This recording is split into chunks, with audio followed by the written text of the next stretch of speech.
And we are live. Hello, everyone. Welcome to the Alien Spaceship stream. You can be watching from anywhere around the country or the world, and I really appreciate you coming to you from the Spaceship Studios from a galaxy far, far away. And this is the Saturday Night Live, well, not the TV show, but the Alien Spaceship Saturday Night Live show. All right. So, we have some different things we'll be talking about and hanging out.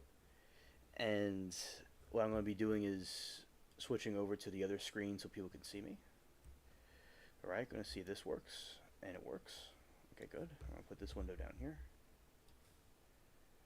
Alright. Get the chat right there. Well, people need to see me so they can go here. Alright, hello. It is me, Alien Spaceship.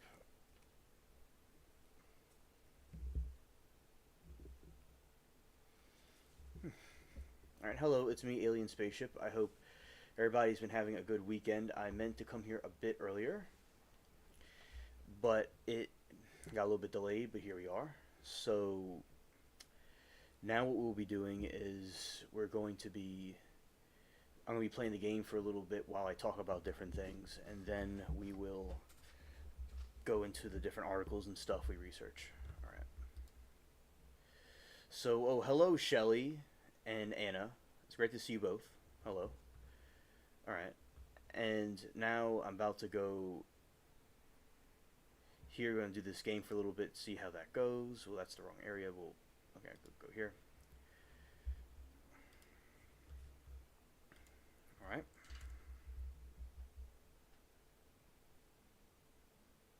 Game is loading. Scared. And Shelly and Anna, it's great to see both of you. Alright. So,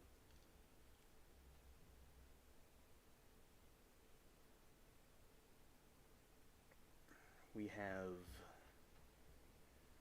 this right here. Alright, it's loading and here it is. Okay.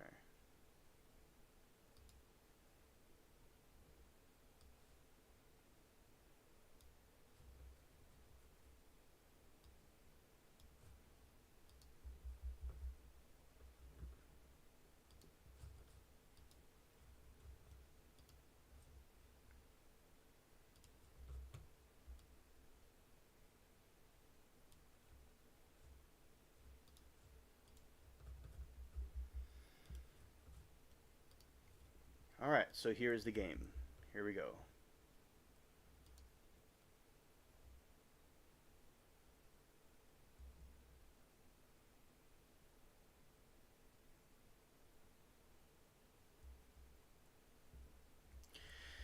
Alright, here is our pirate game that we always play. Alright. Eugene is not here yet. Yeah, Eugene is not. I did not see Eugene in chat. Like, y'all saying hi to Eugene. I didn't see him in the chat. So he's not here yet. Yeah, no. Well, hopefully he comes at some point.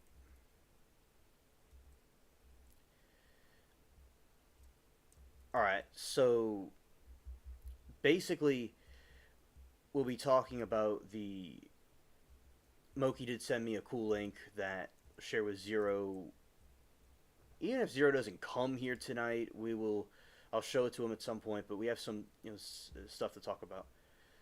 And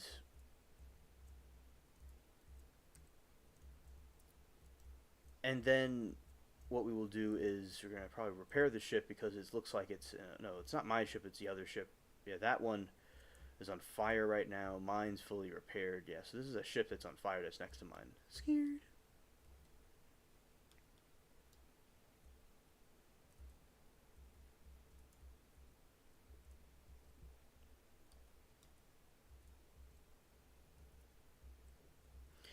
Yeah, I am feeling fine. I'm feeling fine. Everything is going good. We're going to kind of talk about some of these cryptids that I've been researching. And also, we could talk about the aliens underwater too. Yeah, that's fine. So, now, talking to G, was talking to G, and she was trying to talk about the case that was going on. She wasn't trying to get into a political discussion. She's not interested in politics. She was just like, she doesn't, eat both sides. It's like she's not really, she's neutral about it. But with the she was just trying to talk about that case specifically, so she cleared everything up with me. So yeah, and I could go and like review that case of about the couple that was pardoned by, code name the Orange Man. But basically, so that was good to see what was going on with that situation. Also, today I listened to some tunes, and I was looking at some stuff with the cats. Like I was seeing the cat. So I remember the cat was sitting on my lap, and it was kind of like on its back, and it was very cute. And I remember I took a picture of it and sent it to Mary Toodles. It was very nice. So some of the cats were, as I one passed away recently. It was an older cat. So the I've been checking on the cats, and they've been doing okay. Then what occurred was, I go in there, and they're sleeping. We're going to like do something with them, but they're sleeping. So during the day, it'd be good to help them out with something. So I I have a few in one of the rooms, and they like to they have to go outside during the day, and then inside they go inside at night. They have like this outside enclosure that they go to, and in my view is that the aliens are underwater, certainly, and also I believe that some of the sea monsters were created by alien hybrids. Also, I do think that there are alien hybrids that were underwater. Because I remember there's these concepts that I was seeing about how there are bases under there, under the water, under the sea. And then what occurred was they go from under the water to above land. So, yeah, I certainly think that is certainly a possibility, because we're looking at the sky, but they're coming from the sea. So I think with their technology, they're able to do stuff like that, because there are like a couple of centuries ahead of us, or even further ahead of us. So say in a couple of centuries or so,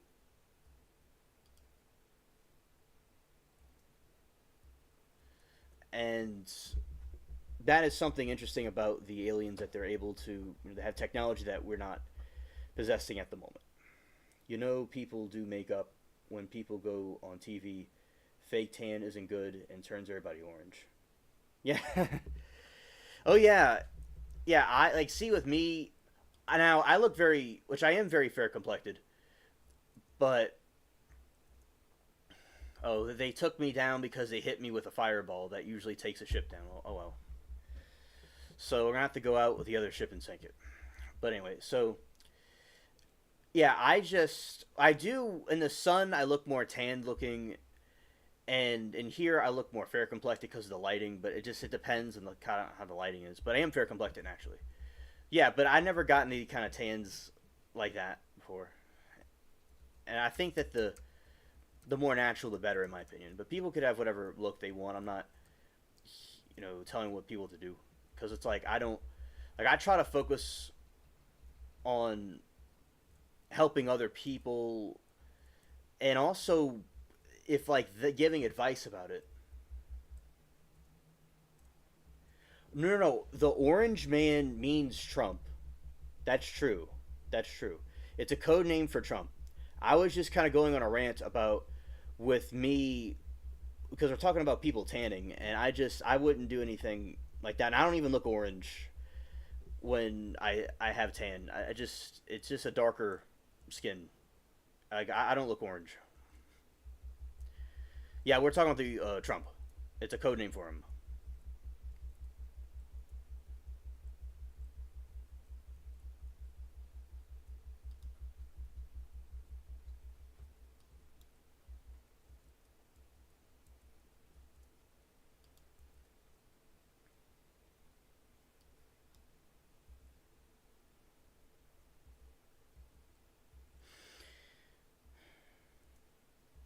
Thank you, Anna. Thank you for clarifying.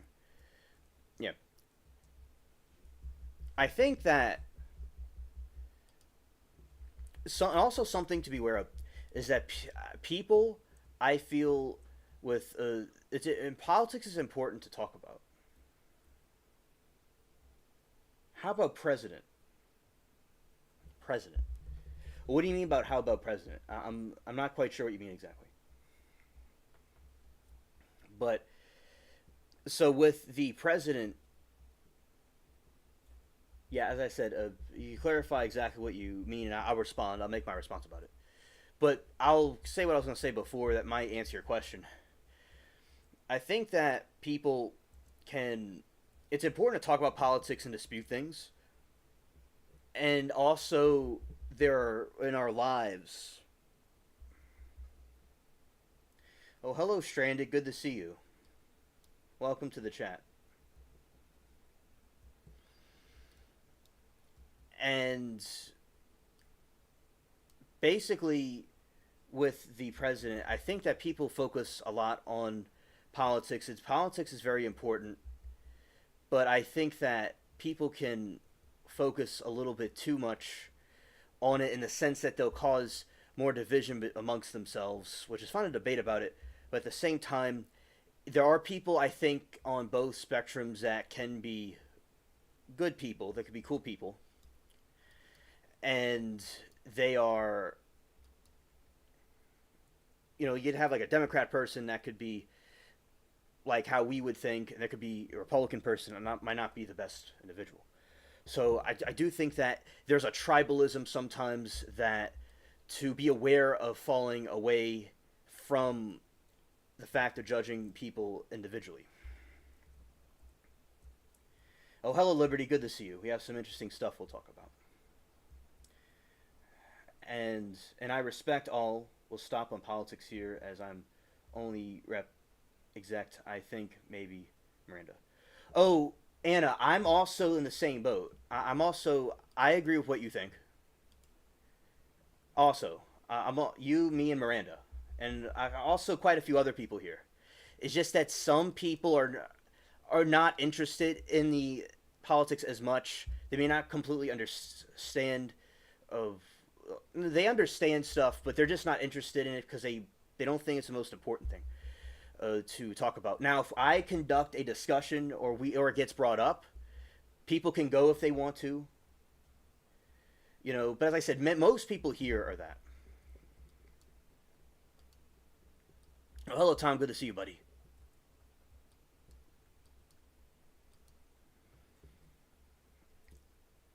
Yeah, so as I said, yeah, Miranda and myself and Tom. Yeah, so as I said, nothing wrong with it. And we want people to see our perspective on things. We don't want to scare them off because you know how the media and the news likes to paint pictures of things. I'm not saying other people don't know what they're talking about. Anna, I'm not a Dem at all. No, not at all.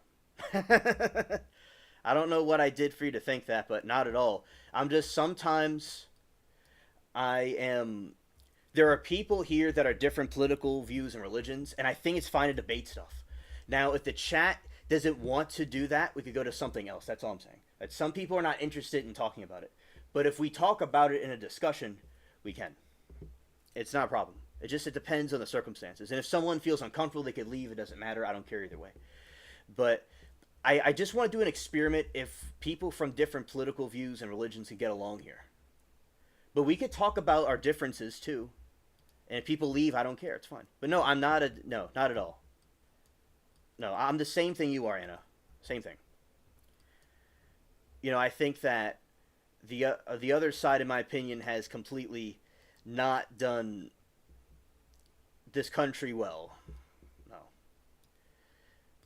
And I think, in my opinion, so far so good. In my opinion, what's going on right now with the Orange Man, I just use him as a code word.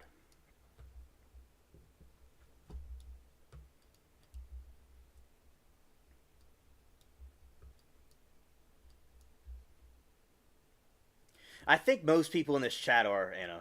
It's just some people are neutral about it. Yeah, some people are neutral about it. Yeah. Like, I think inflation has gone up really high recently, in the past few years, and it needs to certainly come down. I think that's something we all agree on.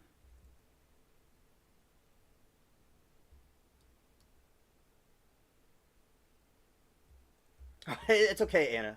It's okay. And oh, Tom, I do have a comrade. Boy, I'm really getting old. And oopsie, sorry, alien. I'm stupidity can keep up. I guess. Oh, you're not stupid, Anna. I can seem kind of. People don't know what I am exactly. The way I, because when I was at Law and Crime, we, I met so many different people, and there was a different type of setting there. And I never was ever against people. Not saying you're against other people, but I got along with all people regardless of the views. And just some people may not see things the way we see it, and we don't want to scare them off.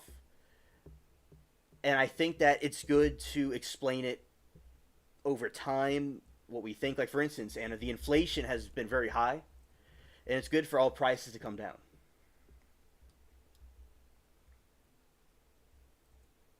And that is good, Anna, that he's doing that, in my opinion. Absolutely. It's very good he's doing that. I would talk politics here, not on LC. People, me talking politics on LC. Yeah, as I said, y'all could talk about it. Now, if there's other users that are not interested in talking about it, there's other people that are not interested in talking about it, just let them be. But if people are interested in talking about it, nothing wrong with talking about it in the chat. As I said, y'all can talk about politics here. I don't care. But there's some people that are not as interested in it, so they might just not be interested in the conversation. That's all. Yeah, so for instance, I think that it's good for the country to be respected with foreign affairs. Because, say like in Saudi Arabia, when he was able to get a good peace deal between the two places. And I think that globally we should be respected, absolutely. And I'm not saying he's perfect or he does everything right.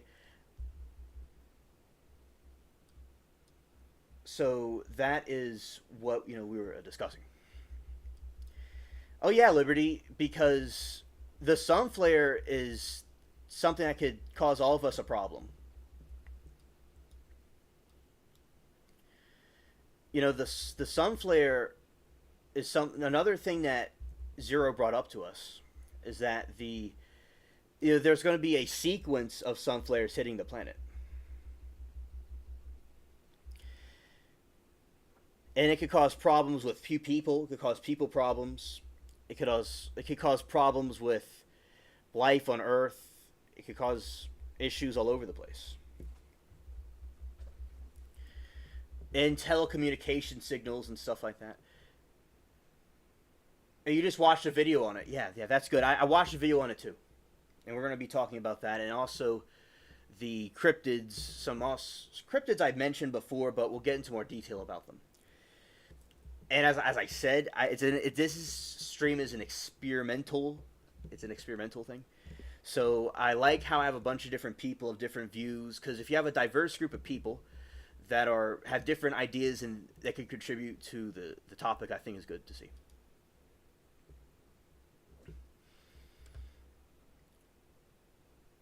And yeah, because if the sun flare hits our planet and it does something bad to us, if we're Democrat, Republican, whatever we are, it will, or whatever people are, it could cause people we'll all be in the same boat. And I think politically, unity is the best thing, I think. Be a United States that's all united together. I think that would be the best outcome that we could have.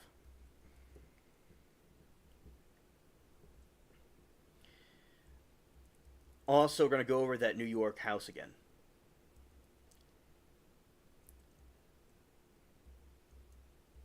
And I'll go over the aliens.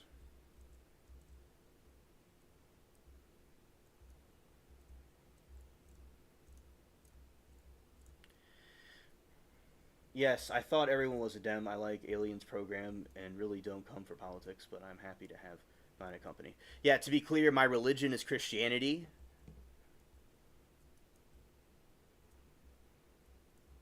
And Stranded says, I do like how he keeps pulling videos and charts at the press conferences so MSM can't manipulate the facts. The receipts are in their faces.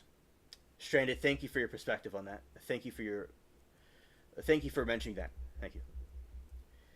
And what's the golden dome Trump wants to build? Will it protect from the solar flares?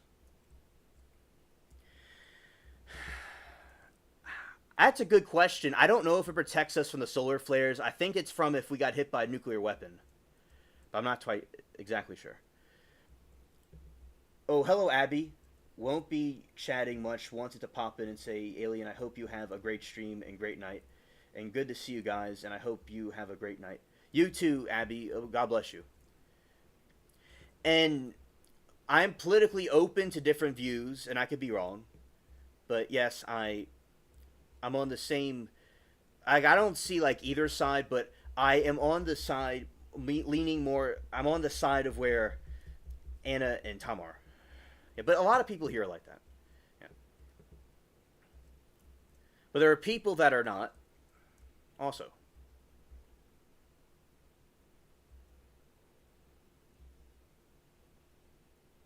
And I'm glad, Anna, that you like my program.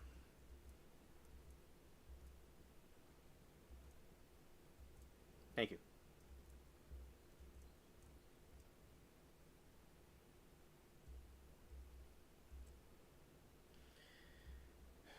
Alright. So, I have to repair this ship. Maybe like the Iron Dome. It's like the Iron Dome. I think you're referring to what's in Israel. Yes, it's something like that. How they're able to protect Israel from attacks and stuff. That I think it's something similar to that, yeah. Oh, Frog. Hello, Frog. It's good to see you, buddy. I know you were there. I may have slipped my mind for a second.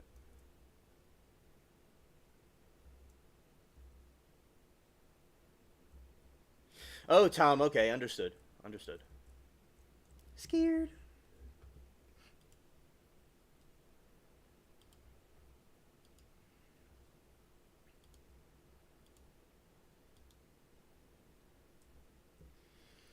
And the main focus of the channel is the conspiracy theories and the aliens and Planet 10 and stuff like that. But sometimes it gets religious or political. And also another thing is I'm glad that Congress is talking about the aliens because it's important because I'm finally glad it's being taken seriously. Like in Stranded was saying about how like the media would say things about aliens and different alien movies and TV shows. Eventually that would cause a people to eventually be conditioned to see the truth later because they couldn't reveal it right away because people might be frightened by it. Wish I could, hun, but it's been really bad, so I'm going to sleep before I do something drastic.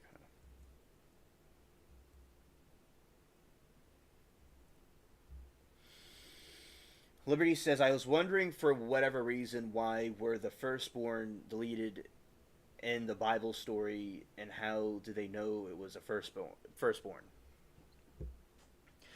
I think you're referring to something where Jesus was born, and they're trying to delete the firstborn son to eradicate Jesus. Is that what you're referring to? It'd be a little bit clear. I know the story. Because I remember, it reminds me of another incident with Egypt when they dumped the Jewish children in the river. Unfortunately, because the Egyptians persecuted them also. So yeah, but I think that the way they knew they were the firstborn, Liberty, is that Rome had a census of people in Egypt too. Like they had records. You know how we have records now, a birth certificate and all that stuff. They had that kind of stuff back then. So I think that it is good to have that concept of understanding they had records of who was born first and stuff like that. Oh, hello, Toby and Remy. Peace be with you both. I'm glad that you all are here. Yeah, you could say hi to the room. Absolutely.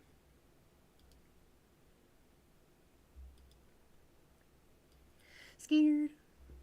Alright. So taking down some she-ups.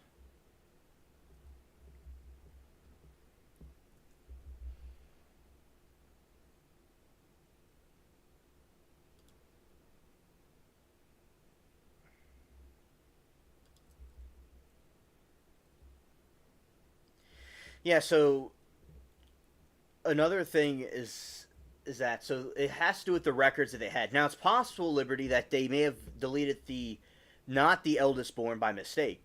It's possible that they could have switched. They could have gotten people mixed up or whatever. And some people, if they had an only child, that's all they had.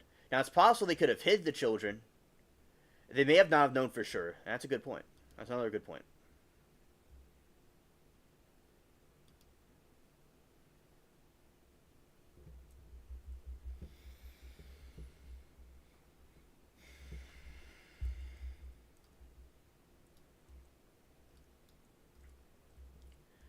All right, so now we're gonna go plow into this ship right here. Scared.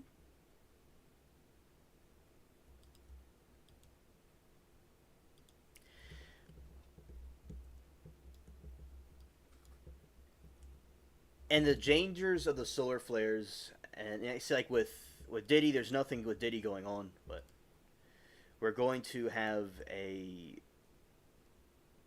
more on that on Monday. All right, so we have not that there was gaming in 1965, but there was an old magazine called Fate that covered unusual stories. Some stories each generation finds anew have been around since 1950s. That is very cool. That's kind of like what we do with the internet, reading about stories and things and mysterious stuff. It's the same type of concept now.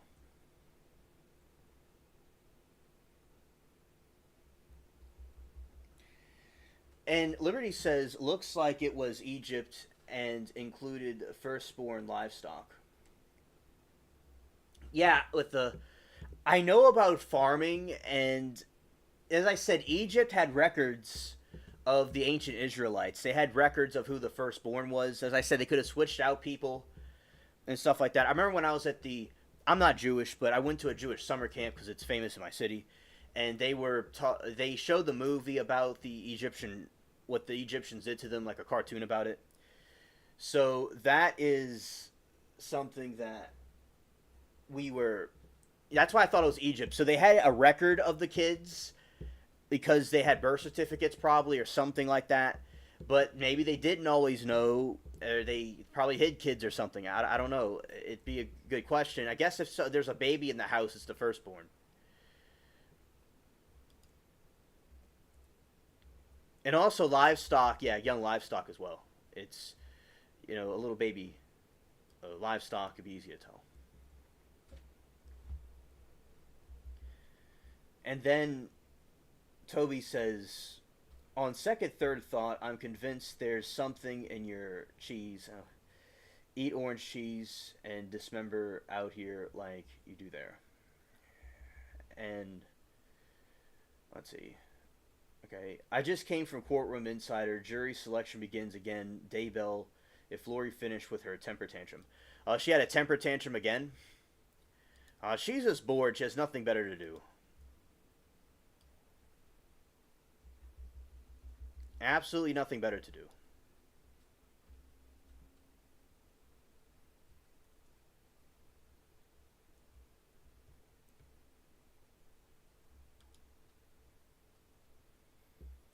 And Papini is whack. Yeah, we talked about Papini. I've talked about her before here.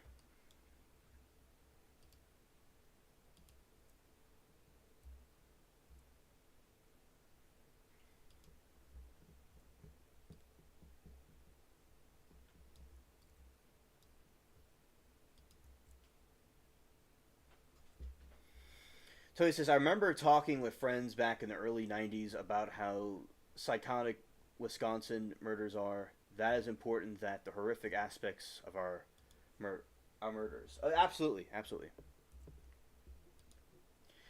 She was sick on Friday. Oh, her not getting her own way makes her sick. Ah, okay. Yeah, yeah. When she doesn't get her way, she doesn't. She gets sick.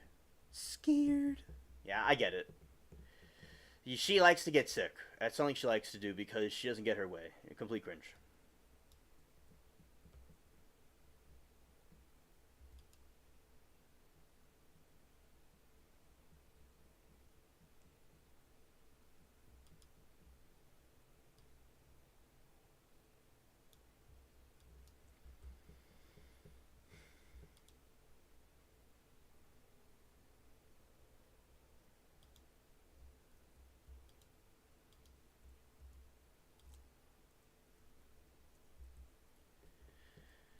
All right, so this ogre ship is about to be sunk right now,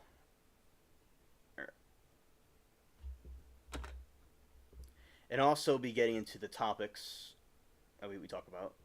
All right, we'll first get into the solar flares.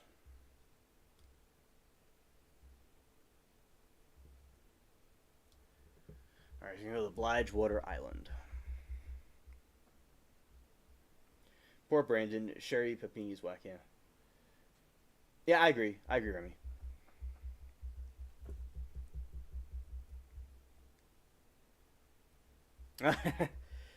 Yeah, you gotta drink that coffee. Scared.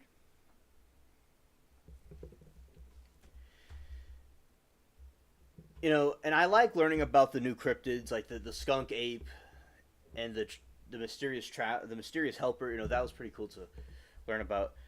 And don't know all about the aliens underwater, what they do exactly, but we'll find out about that. I remember when I was in a stream one time, there's this person that was saying that we were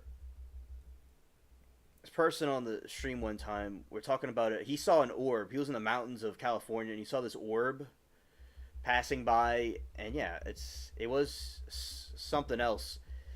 And they move and act nothing like how our crafts act. So that is something very fascinating with the people's different experiences with them.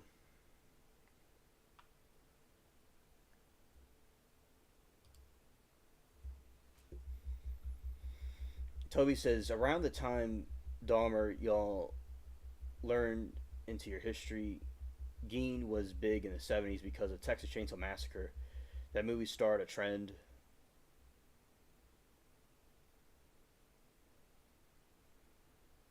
I remember talking with friends in the early 90s about the psychotic Wisconsin murderers are that is important to have horrific aspects to our murders. Oh yeah, dude, I know about Ed Gein.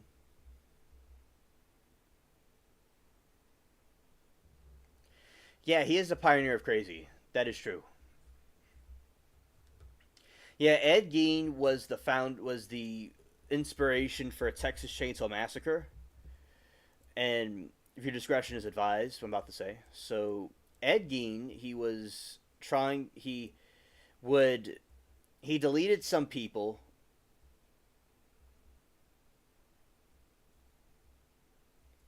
and he used his ability. He used their skin for human masks and furniture and lampshades and stuff like that.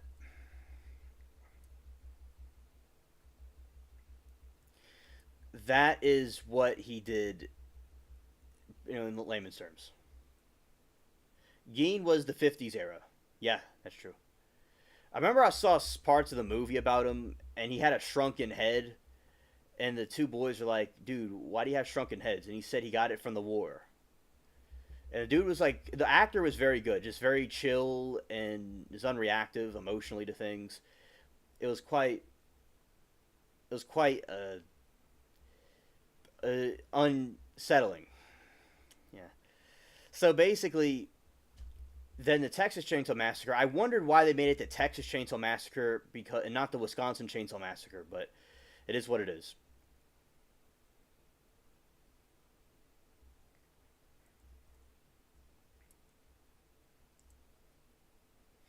Ivan Sanderson wrote about a book about cryptids for decades. None of the ones he wrote were ever found. That is strange. That is strange. I wonder if somebody's hiding something.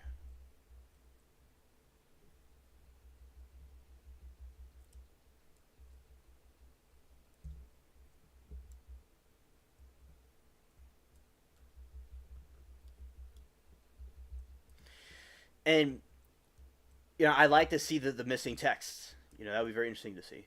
This is what Raven's Cove looked like before it got ransacked and destroyed. That's what it would look like.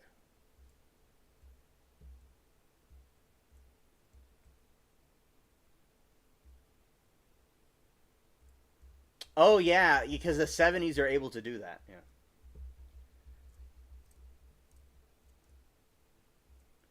Next Saturday, hopefully I'll be able to go live earlier. Hopefully earlier. I hopefully will be able to go live earlier because I got into some things I had to do. Yeah.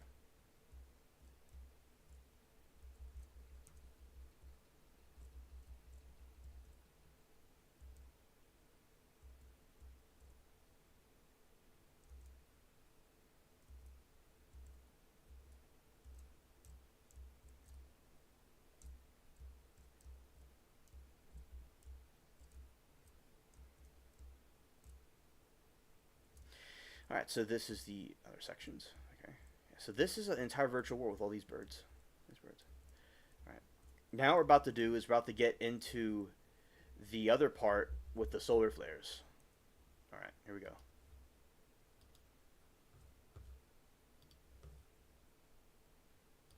And I'll talk about Ed Gein too. Why not?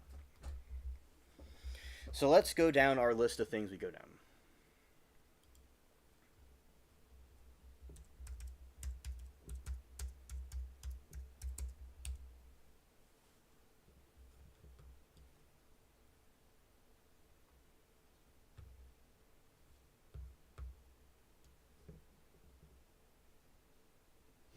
Solar storm could bring auras as far down as south as Alabama on Sunday. All right. Yeah, because I remember last time it hit Louisiana, the the north part, the like across the lake, got to see it. The sky here looked weird. I either got to see it at the wrong time, or I it didn't completely hit here. But as I said, I probably missed it. But still, it's a cool, a cool thing that it happened here. I always thought it would happen here.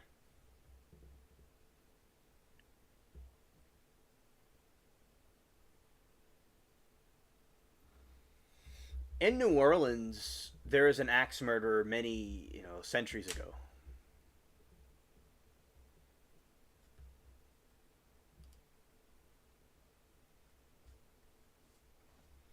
All right, severe geometric storm.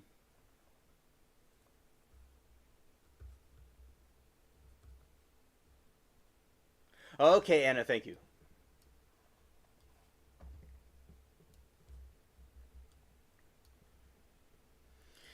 Severe geomagnetic storm could spark auras, disrupt communications next week. A powerful solar storm is on the way and it could disrupt communications, GPS systems, and even produce a rare auras across parts of the United States early next week, according to weather experts. Yeah, Toby, okay. Yeah, it was that one. The National Oceanic Atmospheric Administration (NOAA) has issued a G4 severe geomagnetic storm watch for Monday, June 2, after a coronal mass ejection. An enormous burst of solar plasma erupted from the sun on Friday, May 30.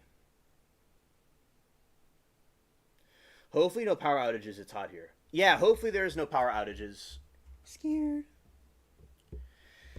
The CME is expected to reach Earth by Sunday evening, June 1, and could spark strong geometric activity almost immediately. Initially, storm levels may reach G3 strong, with conditions potentially intensifying the G4 on Monday.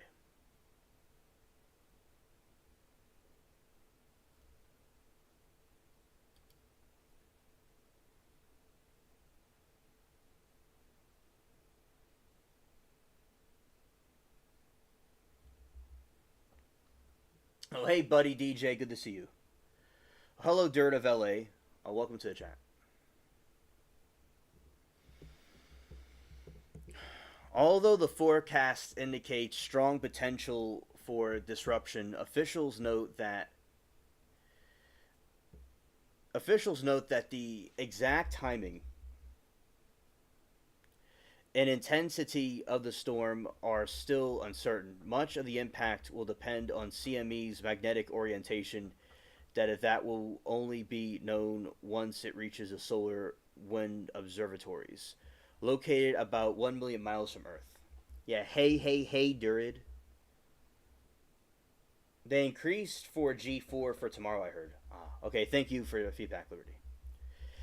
Quote, upon arrival at the spacecraft, we will know that the magnetic strength of orientation that are very important to what levels and duration of the geomagnetic storm conditions are expected to occur, NOAA officials noted in the weather warning. Oh, poor Remy. I've been through that before. We need to get the first aid kit out for Remy. Scared.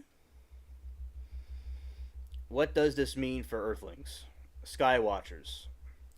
While most aurora activity is typically seen closer to the poles, strong geomagnetic storms can push auras farther south depending on how intense the storm becomes in parts of the northern U.S.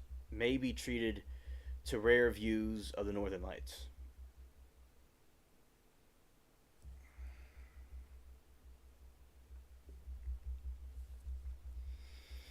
Technology and infrastructure.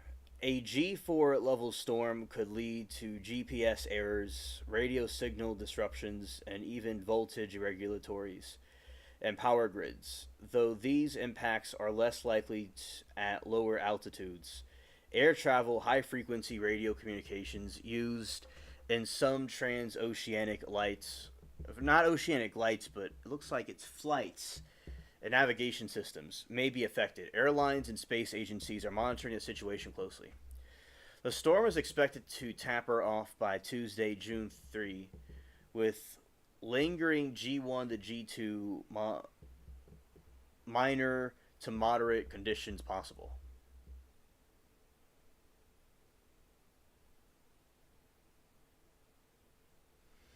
For the latest updates, NOAA recommends visiting the Space Weather Prediction Center.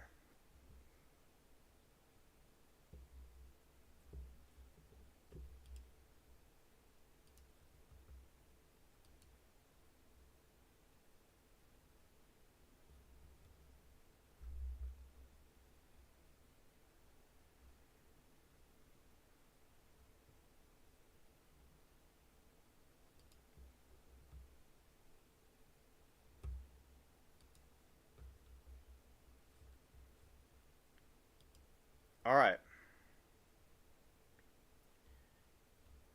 Now let's look at this one.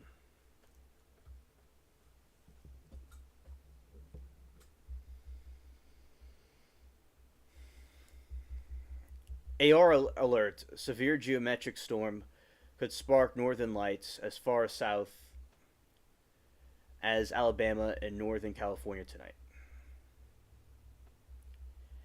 Attention aurora chasers, powerful geometric storm conditions could trigger northern lights at mid-latitudes tonight as coronal mass ejection impact is immediate.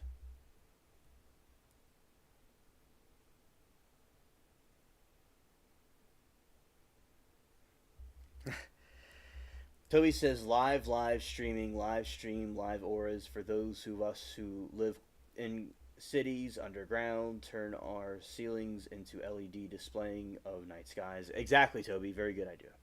Max.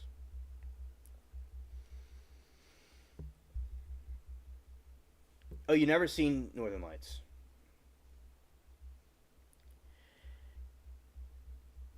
It should be Sunday night.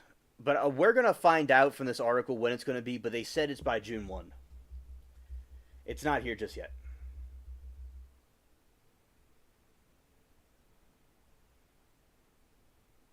Ah, okay. It's the same as Aura. Okay.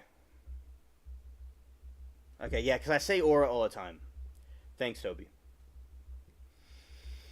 Heads up on the aura chasers, powerful solar storm on the way. Space weather forecasts are warning of a strong G3 magnetic storm with a chance it could reach severe G4 levels, thanks to a blast of solar material heading straight for Earth.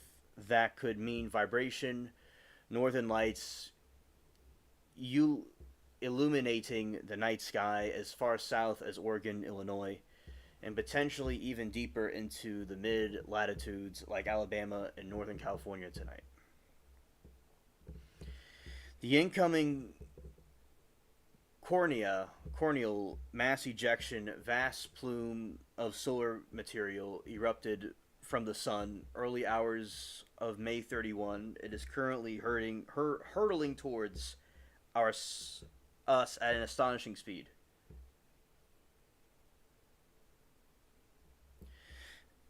Aura alerts: powerful geometric storm could spark northern lights as far down south as Illinois and Oregon tonight. Okay.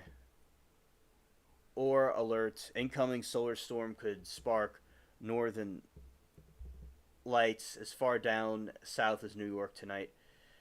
Aura: moderate geometric storms. Wait a minute. When was this written? This was 11 hours ago. Okay. Spark northern lights as far down tonight as March 20 as Idaho tonight. So as I said, I think it's older, but it said it's new. So let's see how this goes. All right, Frog. Peace out, buddy.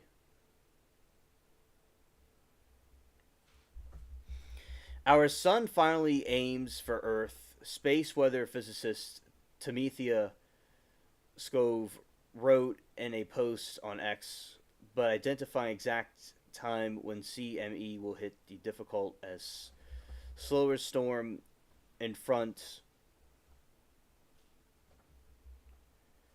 might hold up a speedy solar storm behind. NASA model predictions show a very fast solar storm traveling near 1,000 kms that could hit Earth by midday June 1. A slower storm ahead might cause a slight traffic delay, but G4 levels by June 2nd are possible. Scove continues.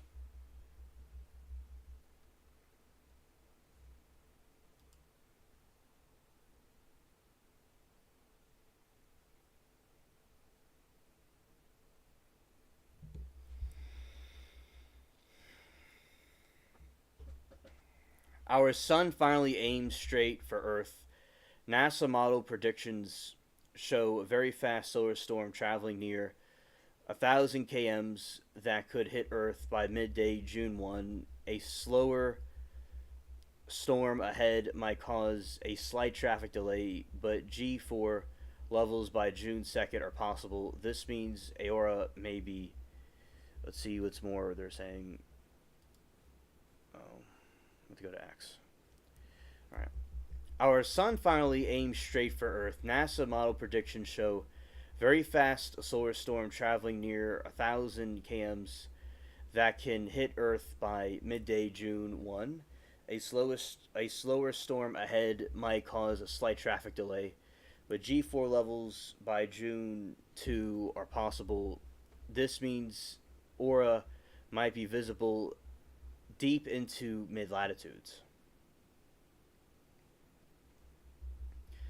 Considering we expect big flares to continue on Earth's day side over the next few days, this means both day side and night side radio bands will remain noisy, with periodic disruptions.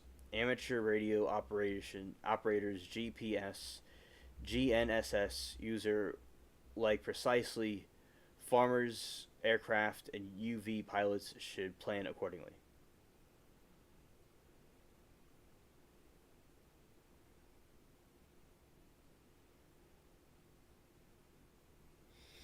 And it says all of our rock stars from our day in the 70s are in the 70s, but still cool and rocking. Facts. Shout out to the rock stars. Cool people from that time period. Oh, hello, Moki, my friend. Good to see you. So,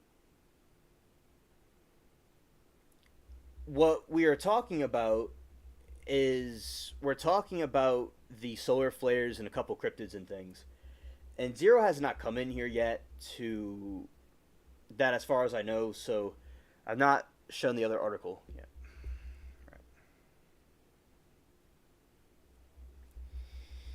Geomagnetic storms are classified using G scale, which ranks their intensity from G1 minor to G5 extreme. The recent geomagnetic storm watch the UK Met Office Space Weather Operations Center issued is.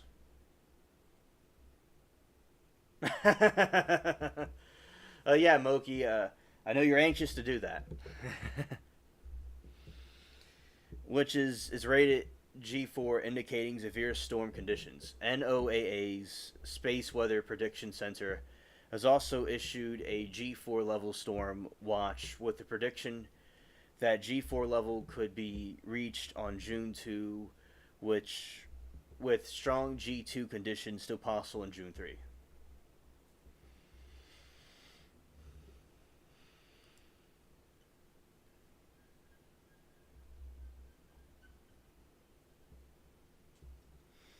CME arrival at Earth is anticipated, and a G4 watch is now in effect for June 2. CME arrival later on June 1 could lead to G3, which G4 potential increased on 2 June, and as CME passage weakens.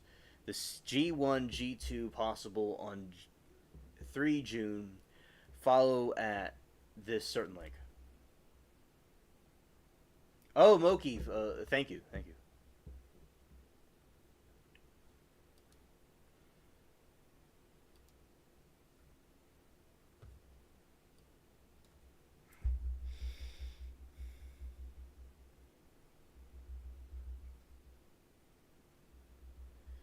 Also, okay, Moki, understood. And also, event, a coronal mass ejection (CME) is eruption of solar material and magnetic fields when they arrive at Earth. A geomagnetic storm can result watches at the level they are rare.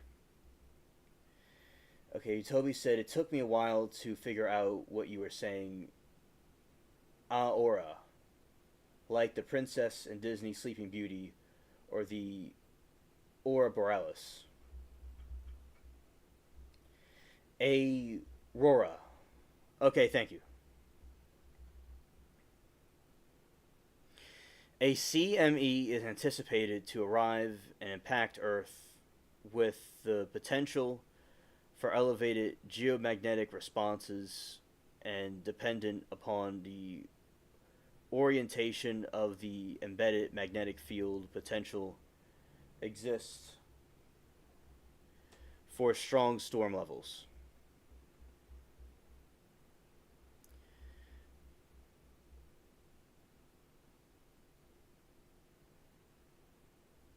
Oh, Moki, G emailed me, GSI emailed me, and she told me she did not delete her account. She just deleted her messages because she was triggered at the chat when she felt. Well, I'm not going to say she felt. She says that she was being put coerced, kind of encouraged into this political conversation that she just was not interested in. She's not either Democrat or Republican. She's neutral about it. And she was just trying to talk about a case, and she feels that she was brought into a political discussion, but basically she did not delete her account.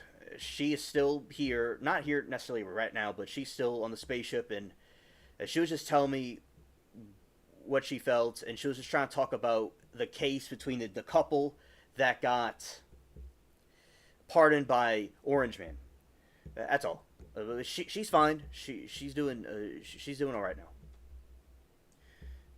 Aurora versus Aura, not as in say or play. It's really hard to say words one never hears because English is monstrous. Yes, and I'll probably have to go later. I'm gonna probably go later and review how to say that word because I've probably said that word very wrong the whole time in my whole life. Aurora. Ow. Right. Right. Now, because, and as I said, there's different political views, there's different religions, so people, there'll be moments where people get heated at some point, but at the end of the day, we stay here. And I don't mind debates if chat wants debates, it's fine. It's just some people are not interested in debates. So, like, some people are just not interested, but other people that are interested in debating, go for it. As I said, I'm just kind of like the referee here. Like, I'm not. The chat is y'all's. That's why it's so free, because it's y'all's chat. It's not mine. But I do moderate it, and I do try to add some order to it as much as I'm able to. The terminal impacts the sum of our critical infrastructure.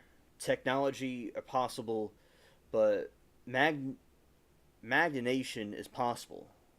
The general public should visit our webpage to keep properly informed. The aurora may become visible over much of the northern half of the country, maybe as far south as Alabama, northern California. Alright, so it's going to be like last time.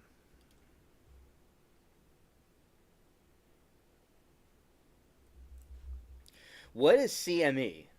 CMEs are large eruptions of plasma.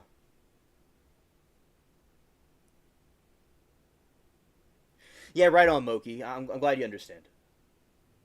I tutored English for years. Pretend the U isn't there. The word Latin, but we're Americans, so aurora. Much better. Okay, thank you.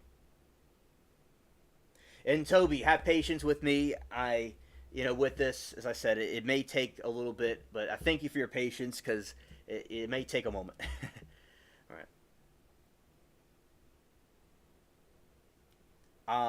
Aurora. All right. So my question is it Aurora? Is that correct pronunciation? Thank you.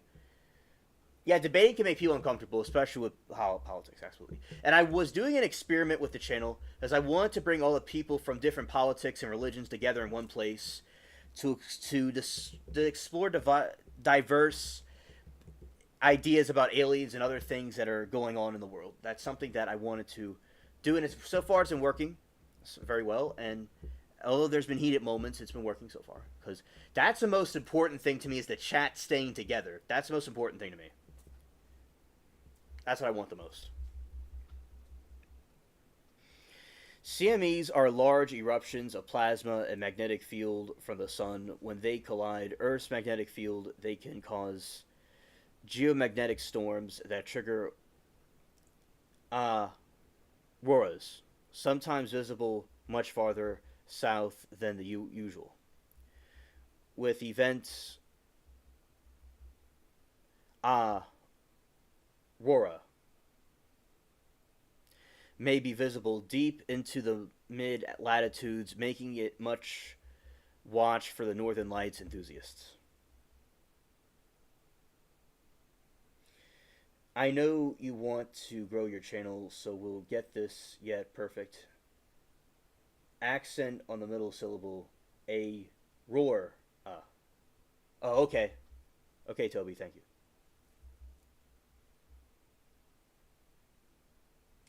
A roar. Okay. All right.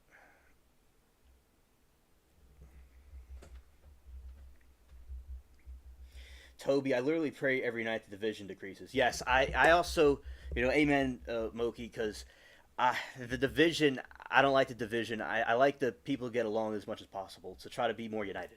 Yeah, definitely. When the Northern Lights,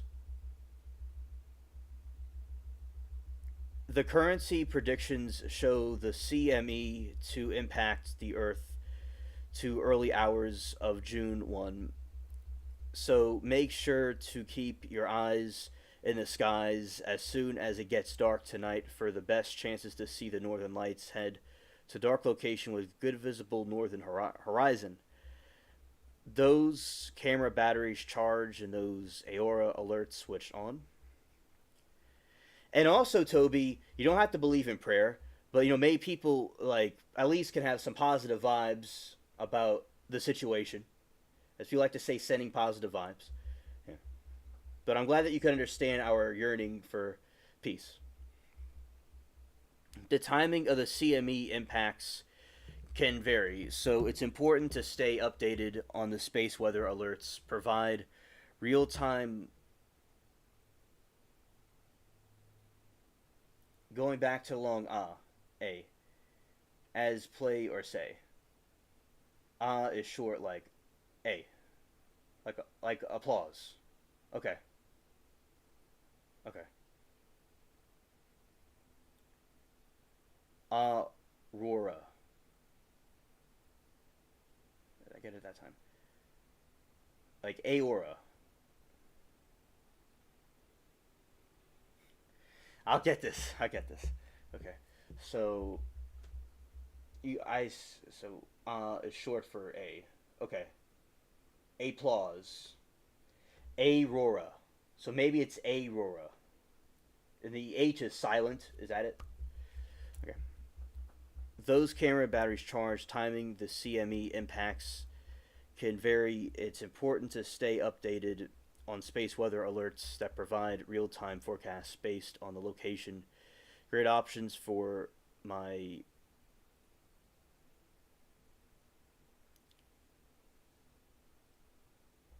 Aurora forecast. I probably said it wrong again. And alerts. For deeper dive into the space weather conditions, Space Weather Live is another excellent choice. So I butchered the word, but I will kind of go back later and see how it's pronounced correctly. I'll get the hang of it. So next we have the cryptids. We have sunflare. Okay, we talk about sunflare. We're going to talk about this cryptid right now. We'll go for it now. Let's see how my camera's looking at me. Oh, well, I'm still here. People could see me. That's good.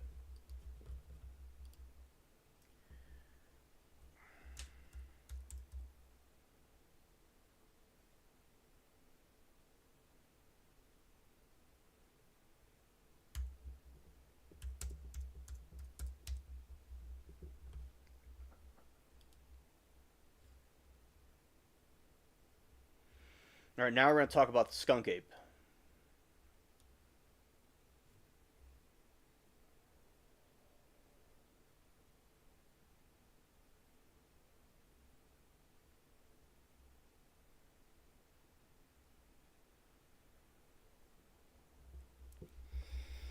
The skunk ape is large and hairy human like mythical creatures supported the inhabit the forest.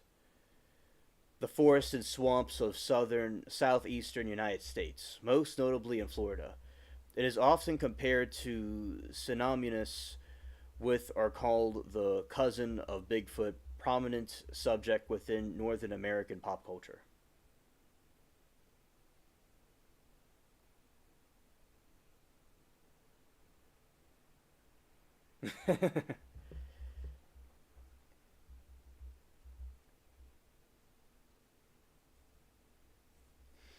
Many dubious articles have been presented in the attempt.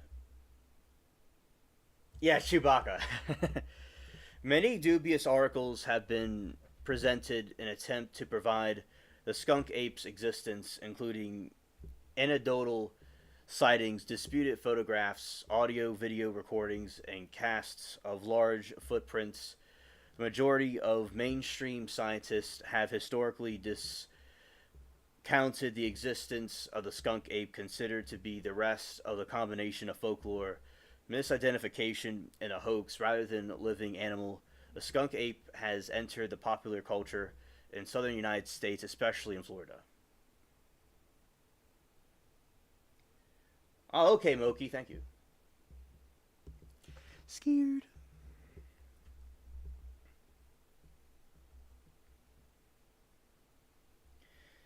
Sasquatch. Oregon is full of Sasquatch, but never see them. We just encourage the tourists to come look and eat our cheese. Oh.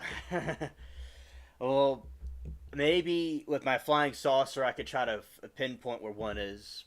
Maybe I'll go look for one, but I certainly would like to try y'all's cheese. I said that wrong. To see y'all's cheese. Yeah. Or try it. Yeah. Description: Skunk ape is commonly described as a bipedal human or ape like creature, approximately 1.5 to 2.1 meters, 5 to 7 feet tall, and covered in molted reddish brown hair. The skunk ape is often reported to be smaller in stature compared to traditional descriptions of Bigfoot from the northern United States and Canada. It is named for its foul odor, often described as being similar to that of a skunk.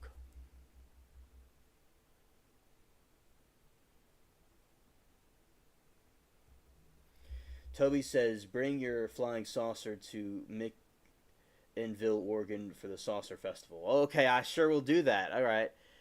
Count me in. And Anna says, Toby, you can't say anything anymore without causing discord.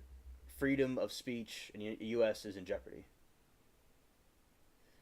As I said, hopefully... Shelly says, sounds like a hippie. Yeah, hopefully we have, free speech and everything's preserved, and it doesn't go away. If we lose freedom here, we won't have it anywhere. So, all right, Moki, thanks for the links. I will look at the links after I read this. It's not long. Yeah, Shelly says sounds like a hippie.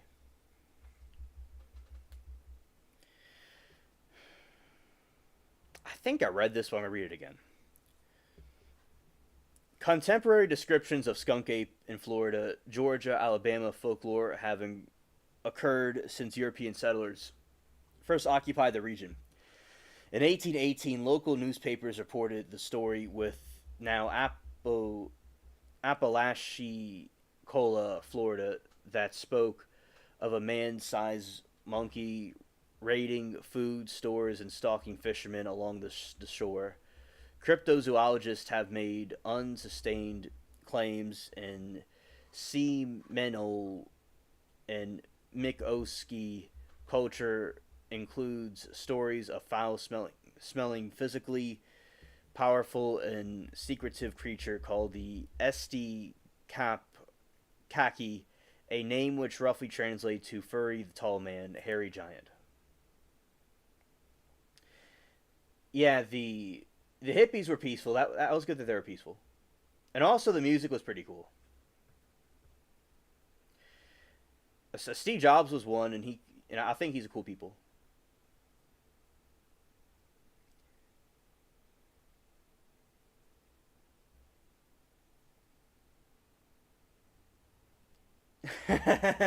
But Acid Beetle, hilarious.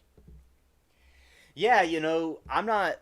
Yeah, so with the Steve Jobs was a hippie, and he started the Apple movement, and yeah, and I learned a lot of stuff from his philosophy. So I'm not against him, but it was just a remark about the way the skunk ape was. It was just it wasn't about hippies necessarily personally. Yeah. So yeah, also the music was pretty cool, and no butt Beatles. I don't know, Moki. I gotta check that booty out. I gotta check the booty out. Scared. The beetle booty. All right, let's continue. In 1929, an alleged sighting occurred at the famous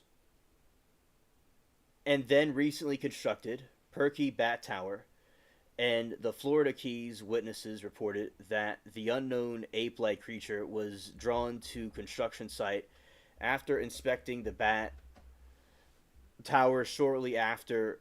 To shortly alter, it had been stocked with bats, and creature shook the tower, driving off the bats before running into the woods.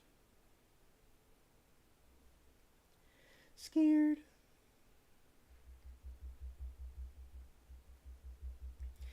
Yeah, shout out to Moki and her links. Scared. In 1942, a man in Suwannee County reported a similar creature rushing out of the brush line while he was driving down an isolated road. It was aligned to have grabbed into his vehicle and beat on running board and door the half mile before departing. In small community in Barden, Putnam County, Florida, beginning the 1940s, there were a number of alleged sightings of a creature that came to be known as the Barden Booger in the 1960s. A rash of sightings in central Florida happened around Alachua County and Maroon County. One such report from the 1963 involved several members of a family encountering an ape-like creature around their rural home, including one instance of it approaching a window to peer inside the night. Peer inside at night. JBS Haldane, a British biologist, was asked what he learned about the creature from studying nature. Haldane replied, an inordinate fondness for beetles. Scared. Hello, Gloria. It's great to see you. Welcome to the chat. I'm talking about beetle booty because the beetles have this toxic fart that it's like acid. So, I'm going off again on one of my tangents. There is a new video of Bigfoot on X. And you go, oh, that's good. I like to see it. The remark highlights the sheer number of beetle species for more than ordinate fondness of beetles. Yeah, scared. Oh. Hello, Joyce. It is great to see you. You have been summoned to a civilized discussion about nature and an admiration for beetles. Right now we're talking about cryptids. Joyce, I'm glad you're able to come. Thank y'all for the links. I gotta. Oh Lord. On this other window, I'm gonna have to put all the links. Oh well, there's nothing copied and pasted, so I can't put any links, huh? That's true.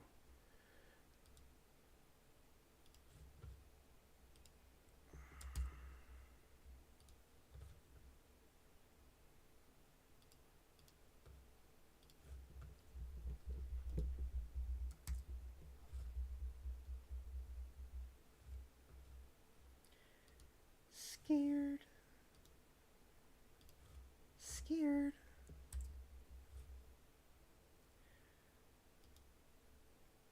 Shout out to Moki Links.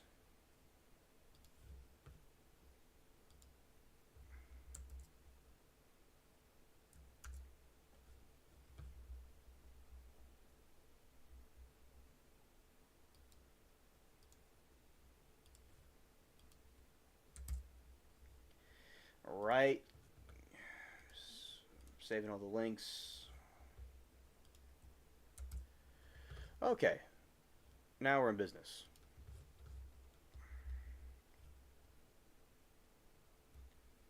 Yeah, I kind of flooded the alien with some links. Scared.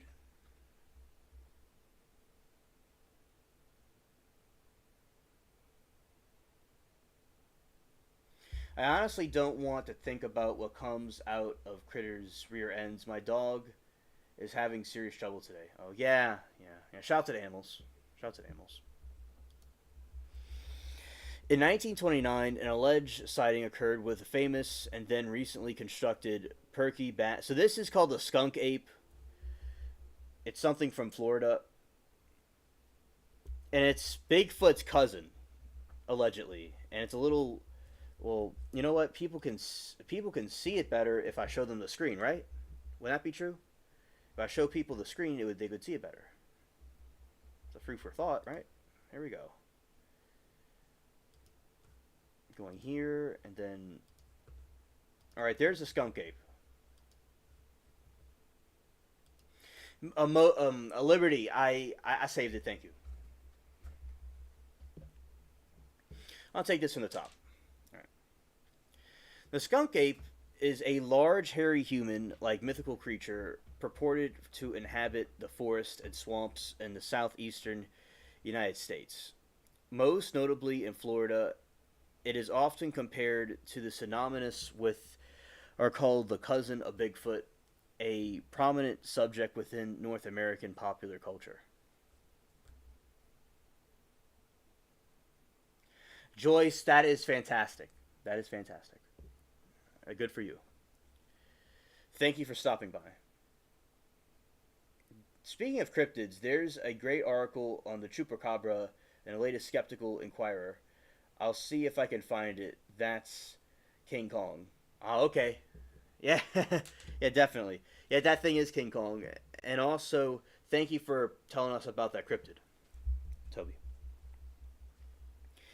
Many dubious articles have presented an attempt to prove the skunk ape's existence, include anecdotal sightings, disputed photographs, and audio video recordings casts of the large footprints. The majority of mainstream scientists had historically discounted existence of the skunk ape, considering it to be the result of combination of folklore, misidentification, and hoax rather than a living animal. The skunk ape has entered the popular culture of the southern United States, especially in Florida. Oh, hello, Breeze. Great to see you. The skunk ape is commonly described. Oh, thanks.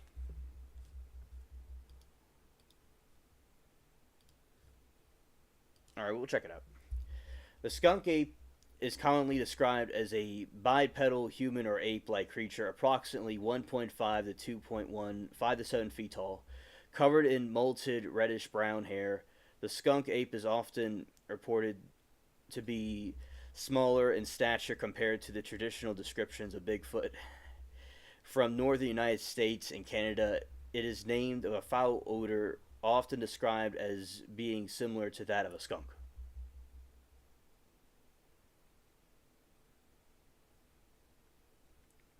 Yeah, right on, Toby. Yeah. You don't believe in it? That's fine. That's fine. It may not be real. This is the cousin of Bigfoot. Okay, I was on a stream the other night, and this troll, a friendly troll, he was just kind of like saying jokes. He was okay. And at the end, he stopped trolling everybody, and then he is telling me about all these cryptids and all these different things, and I was like, wow. He's talking about the skunk ape and the mysterious helper.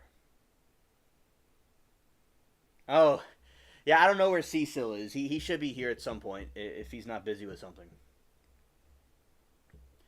So yeah, it's this is some wild stuff, and y'all don't have to believe any of this stuff. I'm just reading all the information, but yeah, maybe it is, maybe it isn't. Contemporary descriptions of the skunk ape in Florida, Georgia, and Alabama folklore have occurred since European settlers first occupied the region in 1818. Local newspapers reported a story from what is now Apalachicola, Florida, that spoke of a man-sized monkey raiding food stores and stalking fishermen along the shore. Cryptozoologists have made unsustained claims that Seminole Mikoski culture includes stories of foul-smelling, physically powerful and secretive creatures called Kaki, a name which roughly translates to furry tall man or hairy giant.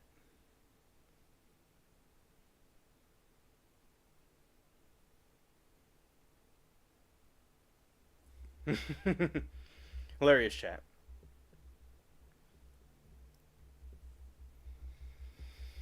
Notable alleged sightings. In 1929, alleged sightings occurred at the famous and then recently constructed Perky Bat Tower at the Florida Keys. Witness reported that an unknown ape like creature was drawn to the construction site after inspecting the Bat Tower shortly after it had been stocked with bats. The creature shook the tower, driving off the bats before running into the woods. In 1942, scared, scared. A man in Suwannee County reported a similar creature rushing out from the brush line while he was driving down an isolated road. It was alleged to have grabbed onto his vehicle and on the running board endured for half a mile before departing. In the small community of Barden in Putnam County, Florida, beginning in the 1940s, they were a number of alleged sightings of creature that came to be known as the Barden Booger. In 1960s, a rash of sightings in central Florida happened around Alachua County and Maroon County. One such report from 1963 to involved several members of family encountering an ape-like creature around their rural home, including instances of approaching window per inside at night. We went from faked photographic evidence of cryptids to everybody having a camera but no photographs to AI and deepfakes creating anything at all, believe it or not, as Ripley once said. Understood, Toby, I understand. Definitely. You know, it's like you can make anything now with AI. We had Lake Worth Monster here. Lake Worth Monster, that's something cool.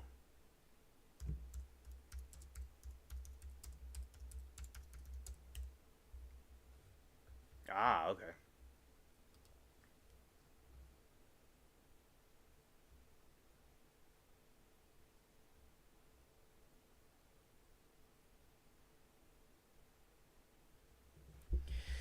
In 1970s, the Palm Beach County Sheriff deputies named Marvin Lewis, Ernie Milner, and reported that an ape-like creature stalked them through a grove before they shot at it with their firearms. They reported following a trail.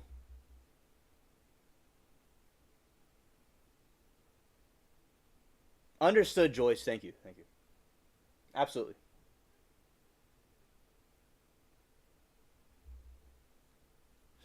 Where they discovered hair snagging on a barbed wire fence line that had been pushed down. In 1971 and 1975, a rash of sightings occurred in Broward County and surrounding areas. Multiple eyewitnesses reported nocturnal encounters with 5 to 7 foot ape-like creature with dark red black fur, and these events were heavily covered in newspaper, both local and in other Florida cities such as Miami, and were some of the earliest instances of popularizing the term skunk ape in the state lexicon. Reports allege that skunk ape has invaded homes, stalked people, and deleted several of farmers' livestock, including a horse, a bull, and local police department investigating one of the law enforcement officer reported striking the skunk ape with his vehicle poses. All right, I'm back. All right. I crashed the saucer, but I'm back now. I had too many links open, and I had to close them all. Okay. So, we are back now. We are back in business. Okay, so I'm going to continue reading this.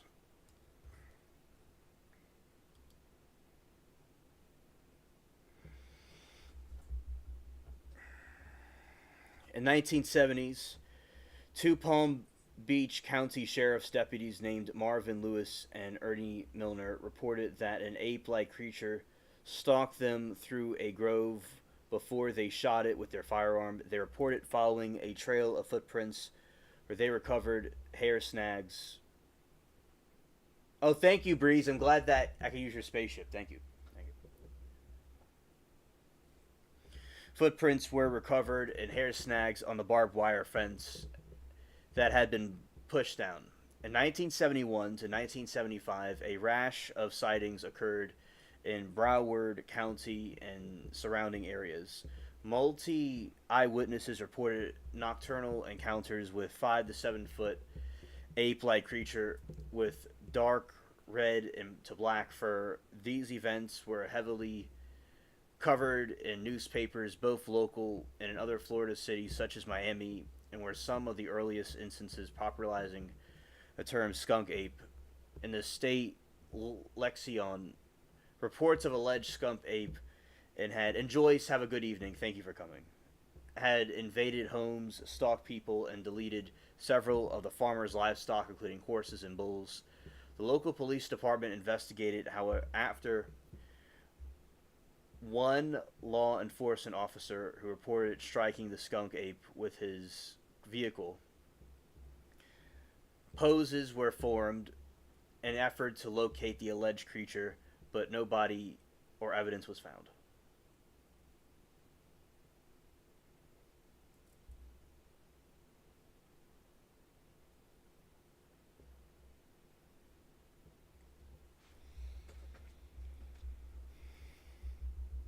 In 1977, a failed pass bill was proposed to the Florida state legislature to make it illegal to take, possess, harm, or molest arthropods or humanoid animals.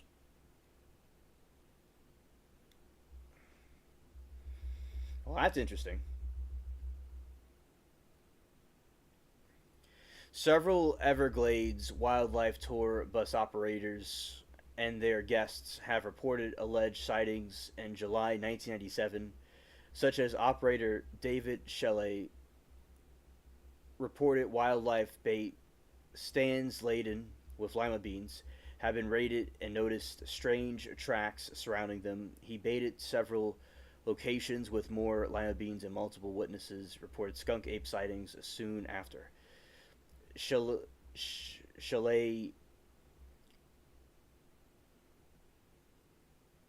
no, Sheely and others attributed this instance to high seasonal flooding, having driven numerous animals into tighter ranges around higher ground. One such sighting was Everglades tour operators Steve Goodbread and Dow Roland. Some of their guests reported skunk ape sightings as well. Both operators claimed that 38 degrees Celsius, 100 Fahrenheit, weather, highly humidity, and the rural location would make a hoax unlikely, allegedly.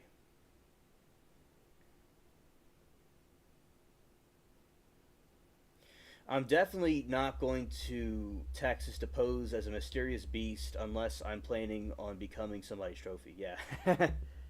Exactly.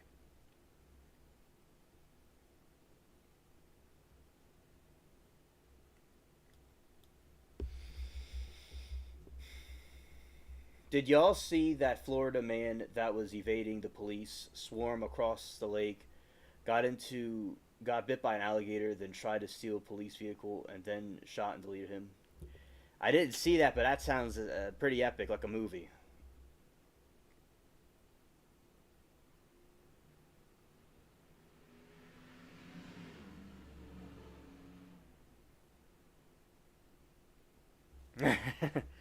Did the alligator get a police commendation? In 1997, a photograph of a dark upright figure in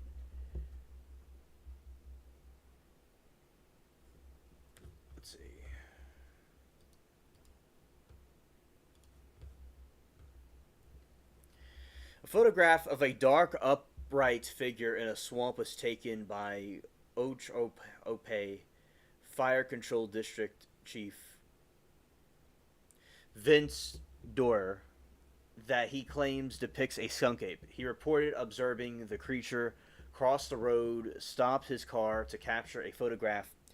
Within 2 weeks, over 50 people reported alleged sightings of a hairy creature with Big Cypress National Preserve.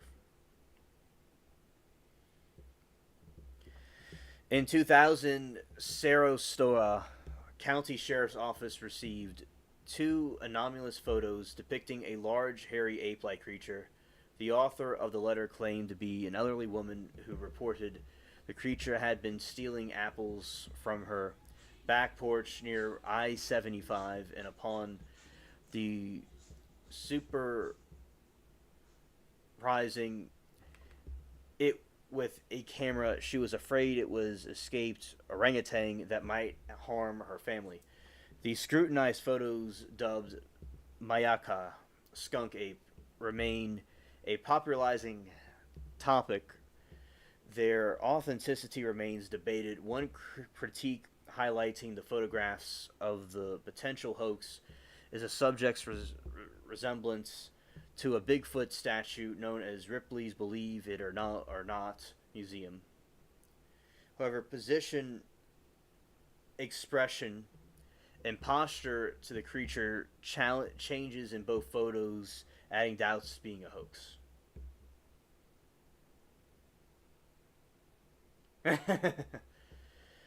Exactly, Anna. Right. Thank you, Liberty.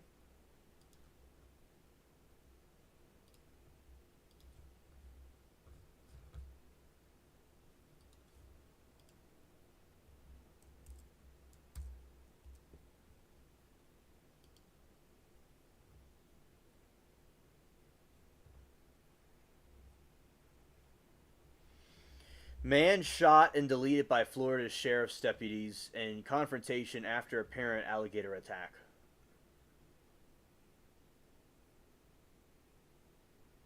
Exactly, Toby. Exactly. A man believed to be on drugs was shot and deleted Monday by Florida sheriff's deputies who had tried to shock him with a taser as he wielded a set of garden shears shortly after he was apparently bitten by an alligator in a lake, the sheriff said. Polk County Sheriff Grady Jude told reporters that 2 deputies were trying to de-escalate the situation before the man identified as 42-year-old Timothy Schultz climbed into the running patrol vehicle and tried to get the weapons inside. That's when the deputies opened fire on Judd, or Jude said. I live in Vegas and don't gamble. Oh. This is crazy stuff, okay? Judd said, you know that it's got to be true. You can't make it up.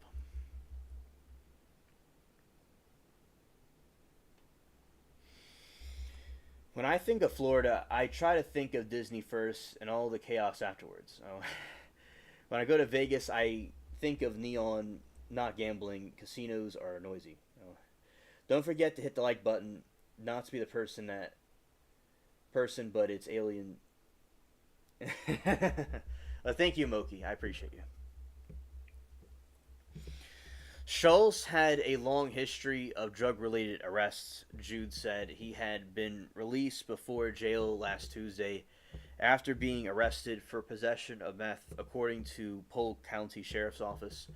Monday incident started with when a convenience store worker at about 5:56 a.m. reported a man acting bizarrely, shaking, and asking to call his son. Judd said, despite deputies went to the shore and couldn't find the man.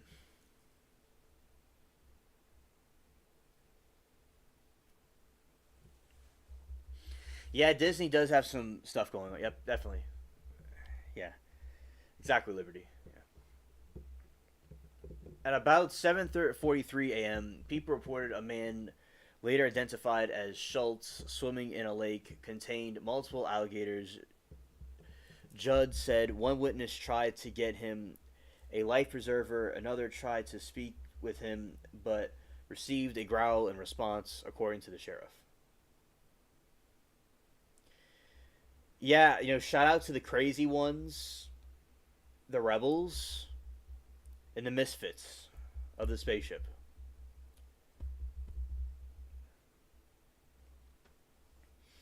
And life preserver and another tried to speak to him, receive a growl.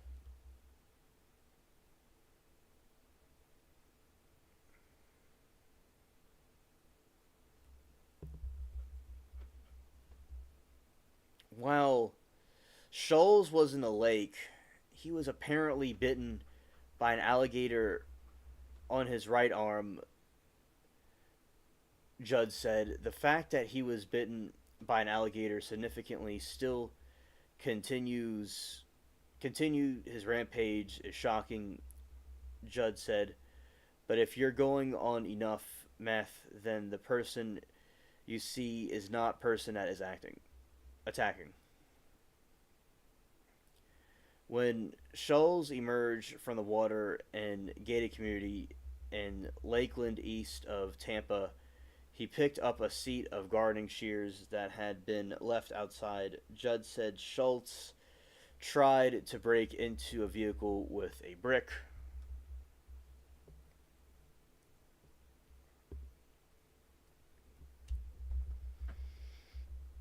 After deputies arrived at the scene, Schultz charged at them with shears, and Judd said that the deputies tried to de escalate the situation, told Schultz to put the shears down and attempt to shock him with a taser twice, according to the sheriff.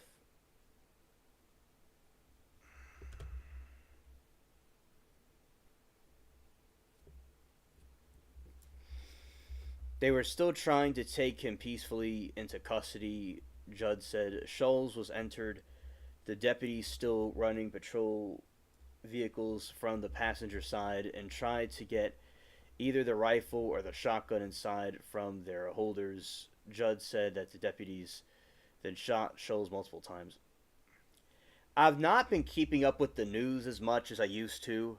I've heard some controversy about Disney, but I'm getting confused with Netflix. I'm getting confused with Netflix, but yeah, there is some controversy about Disney. I don't quite recall what it was exactly. It may have been something political, like something with like what Moki was saying, maybe. Yeah, like I don't really know like anything specific though. It's been a while since I've looked at the news.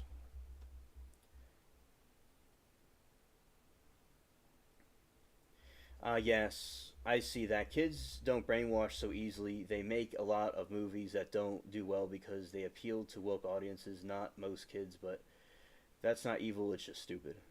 Yeah, exactly. It's like it's not what people want to see. But yeah, it's like what Moki said. I don't recall anything specific at the moment, but I know something was going on. Like it's probably been anything recent that happened. I don't know of. It's just in the past, yeah, yeah. Uh, it's goofy what some of these people are doing. Yeah, with the I liked it when I was growing up in the 2000s. The movies were nice, and the ones in the 90s too were good. Gloria could be lurking, or maybe she went and had to do something else. Maybe she just came by for a moment. The sheriff's office posted. Okay, I read that. Okay. Oh, I finished it.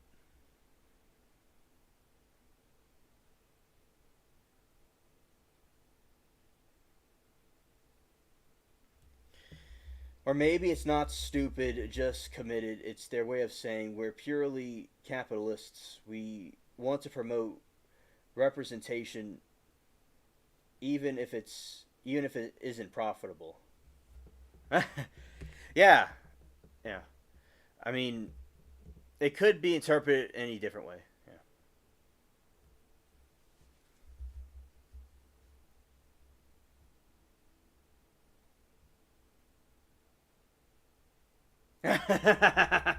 There she is.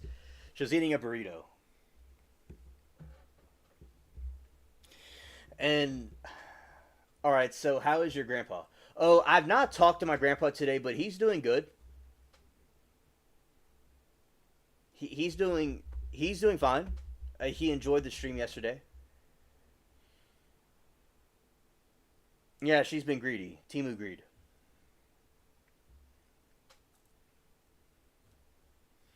All right, thank you, Liberty. Thank you.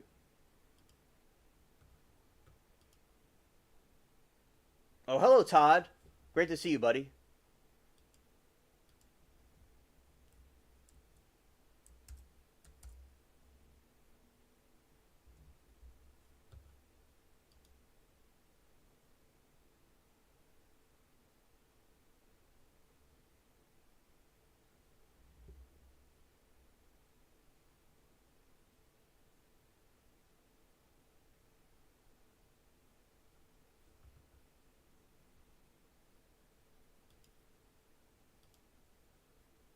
All right.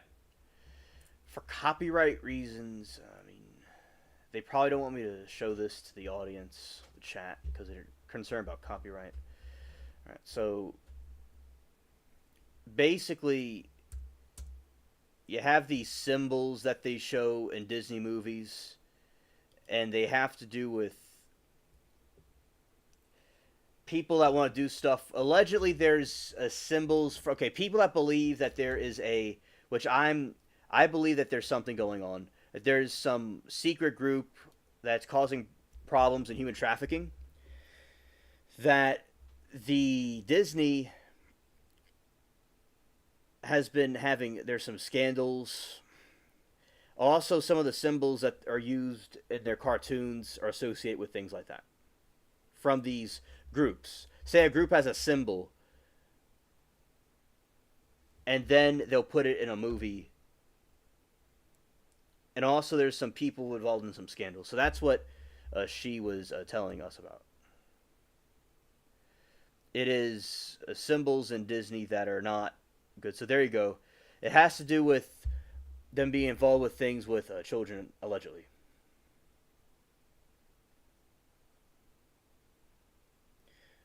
But as I said, it's for people who may not all believe in that, but that is the theory. Misinterpreting what you see to support your own agenda, attract attention, is invented misinformation. I understand that, Toby, and I'm just. This is a theory. I'm not saying I promote this. It's a theory to see what people think about it. I didn't invent any of this.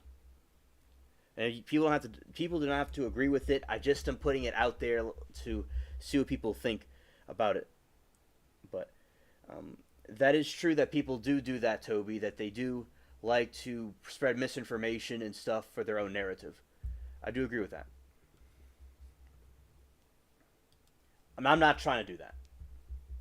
Oh, that's nice. You got back from grocery shopping. That's good. All right. Let's see about this Bigfoot thing.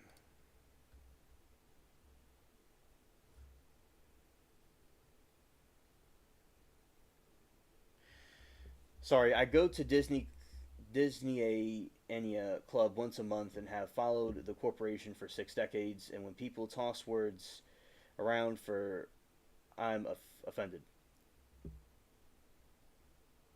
Toby, I understand you're offended, and I love Disney movies too. I grew up watching it. I like Disney as much as you do, and I'm not saying that they're doing that. This is a theory that some people might think is true. I understand you're offended, but as I said, I'm not even saying that's true or false. I'm just giving you all information about this is I give you all conspiracy theories that are out there. It's up to you all if you all want to believe in them or not. I'm not promoting anything. I'm just showing you all what people are saying. But I understand what you're saying, and you know, if whatever the truth is, may it come out, whatever it is. Okay. So I have in my room, I have Mickey Mouse. I have some Mickey Mouse stuffed animals. I have quite a few Mickey Mouse things from the different Disney movies. I love Disney movies. All right. I liked it back in the past. The past Disney. I don't like how Disney is now. I like how Disney is now, but Disney in the past, I like how it was back then more. Do you remember Pizzagate and the damage that theory caused? We need to use our critical thinking skills to not perpetuate kind of extreme theories that get people hurt. All right, Toby, understood. Thank you. That's why I'm glad you're here, so you can be, to if there's something that a theory that you think is ridiculous, feel free to disagree with it. So, and do what you do. That's why I wanted different people here to show, their point of view on things. As I said, I'm just showing you all what these things are. These theories are. I'm not like necessarily giving a take on it. And I think people have a right to their opinion, but of course at the same time to be careful of damaging people's reputations and stuff like that at the same time. So we have to have a balanced view of it. Alright, Disney movies are skeptical at best. I've seen some of what Alien is talking about. Okay, understood. Oh, nice, Smokey. Our pool here at the apartment complex hasn't opened because it has been too cold in Ohio.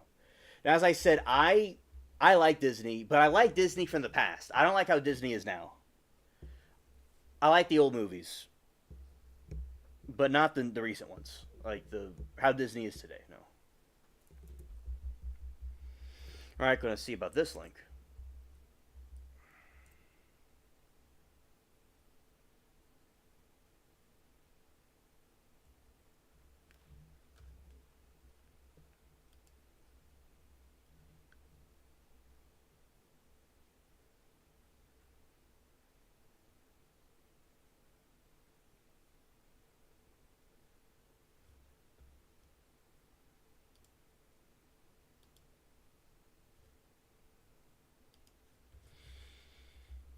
All right. Northern Lights are supposed to be spectacular tonight. Okay, thank you, Todd. And okay, Anna, understood. And okay, okay. Also, Gloria, everything was better in the past. Yeah, definitely, definitely, Glow, absolutely.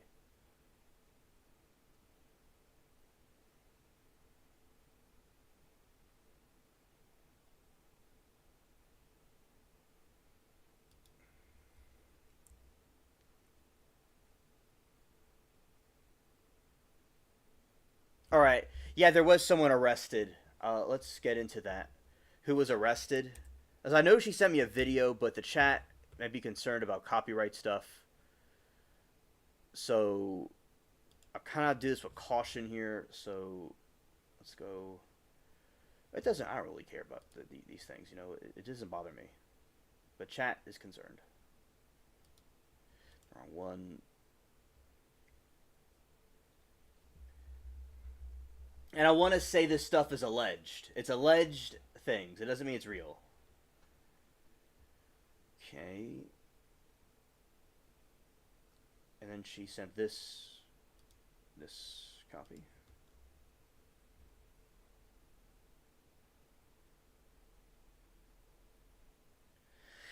Zero, I don't know where Zero is. He must be in some of the bottom part of the spaceship.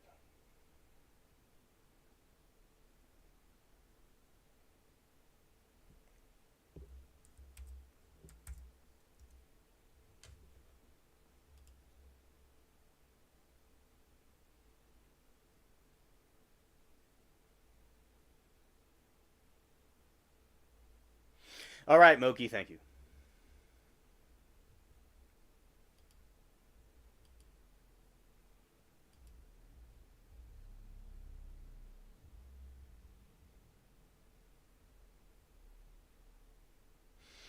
Yeah, that guy. Yeah. Yeah, there's a lot of stuff in Hollywood, and there were people that were arrested for stuff like that. But it doesn't mean that everyone in there is bad.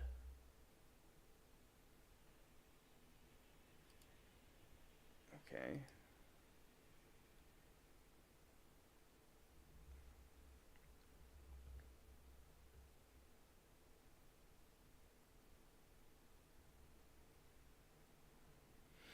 Oh yeah, shout out to MASH. That was a good show.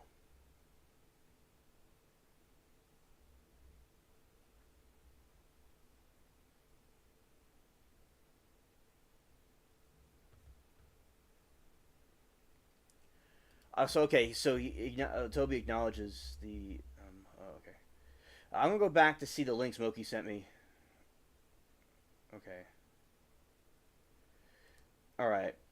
I was trying to save the links, but okay.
All right. So this is some information on the.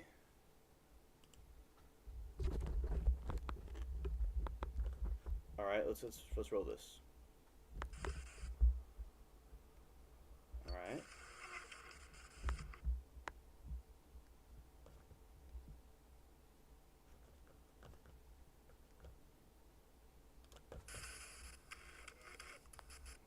Hello, my fellow citizens of America. This is Anonymous. 39 days remain until the truths of our country are revealed. In 39 days exactly, you will all realize that unless something is done, our freedom will continue to vanish before our very eyes. Let me be clear. Control is an illusion. You've never had it. You've only been allowed to feel like you do. The real power, the kind that topples governments and rewrites history, that's always hidden behind the curtain. And I've just. Yeah, and also basically, I think that like what God said that the kingdom of God is within man. So that is something very interesting, and yeah, I do agree that people, the people have the power. I think it's very important.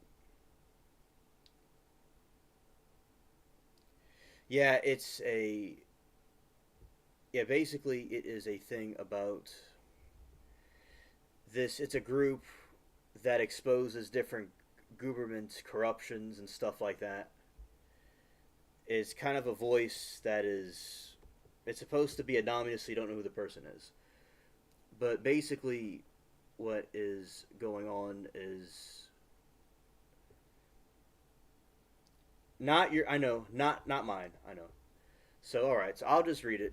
I'll read it. I'll read what the person is saying instead, since about the voice. All right, I will. I'll just read what the person is saying because there's subtitles. Okay. Here we go.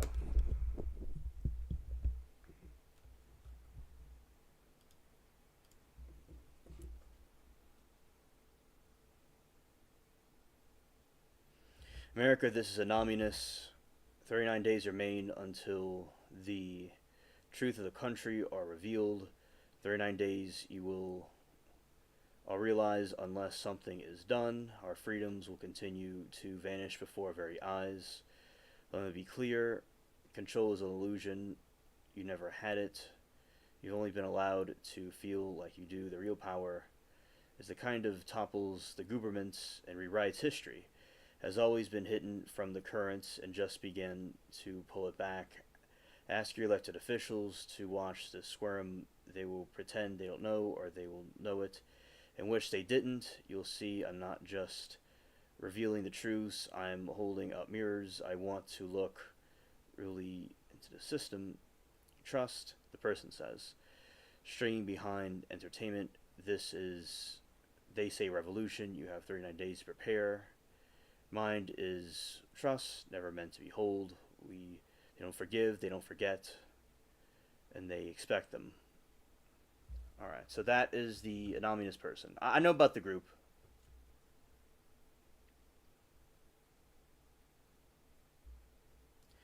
And I am a truth seeker. I don't pretend to not know what the truth is.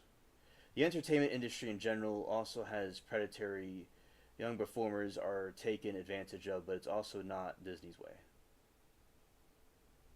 All right.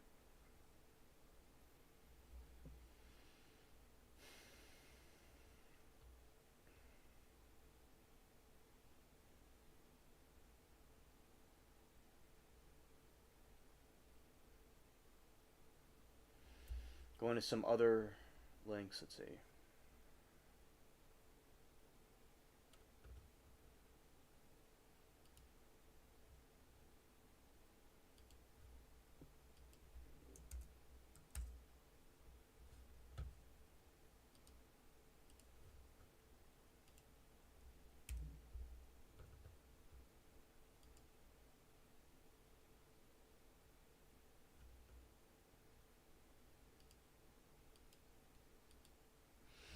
Squid Games. I've seen that before. I've seen that before. All right.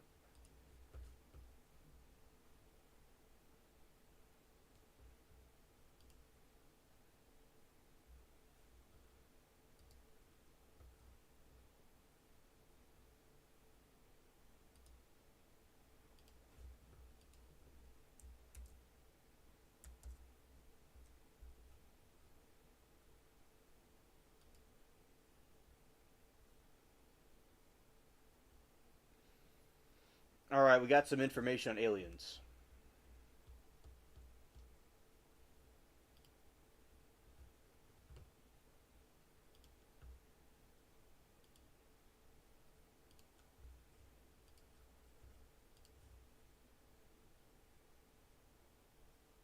It comes out June. Okay.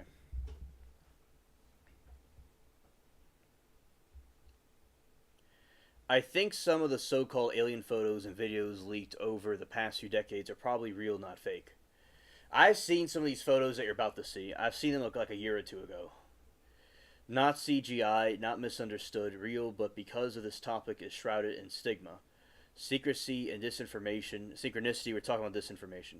The public has been trained like Pavlov's dog to instantly say fake before even looking closely. We've been psychologically conditioned to dismiss the extraordinary movements. It steps out of the line with our domesticated worldview.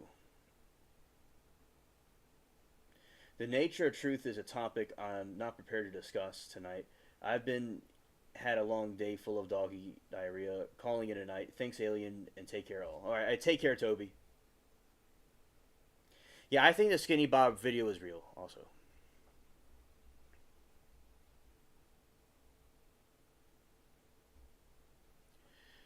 Before even looking closely, we've been psychologically conditioned to dismiss extraordinary movements and steps out of line with domesticated worldview.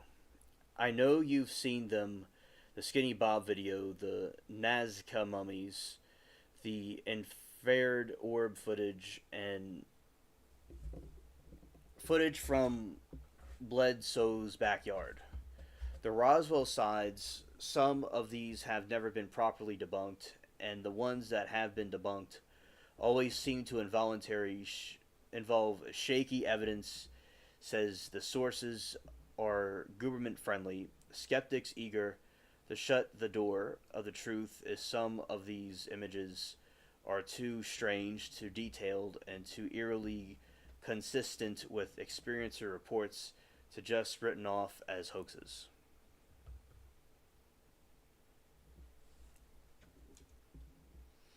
I think people don't want this to be real. It's easier to scoof than it is to question your entire framework of reality. Saying fake cost you nothing. Saying maybe true, maybe real, cost you your comfort, your credibility, and your worldview.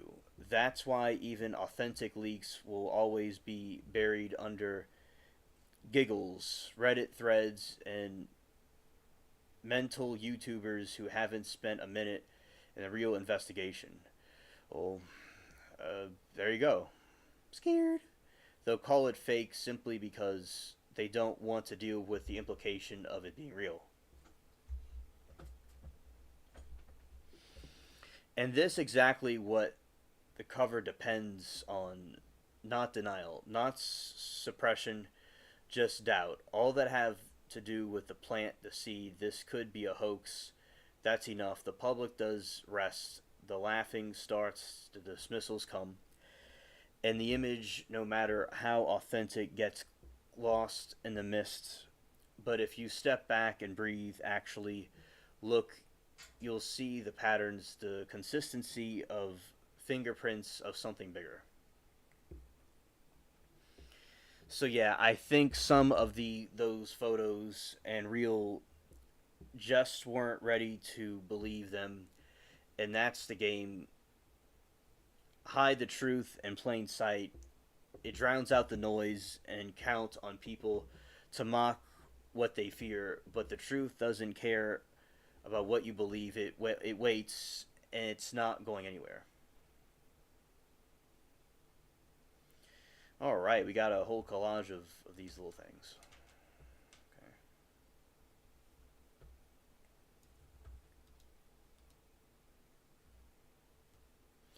I've reacted to some of these videos before.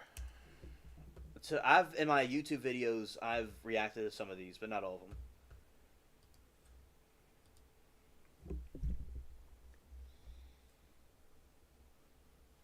It kind of would be interesting. It's kind of like scary, but interesting to like see one of those things. And then you got the little guy just walking.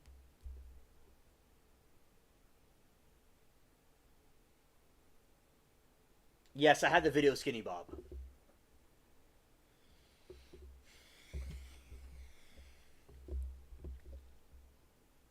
Let's see, can they see the whole picture? Yeah, they can see everything.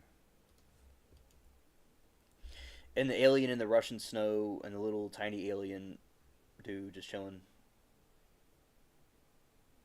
The one on the left, the top left, looks like something from War of the Worlds. Looks really. I saw that video before. Exactly.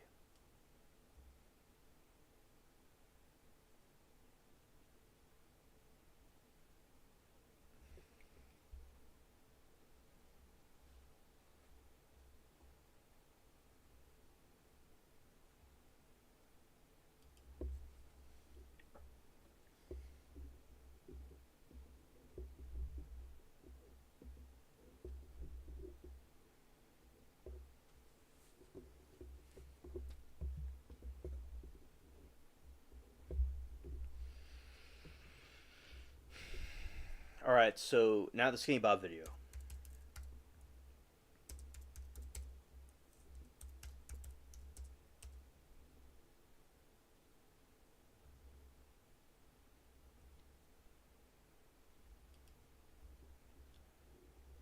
All right, now we're gonna look at Skinny Bob.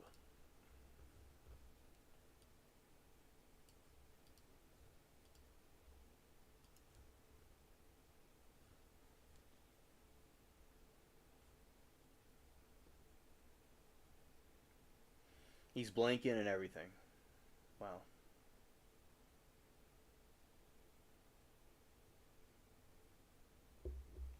Scared.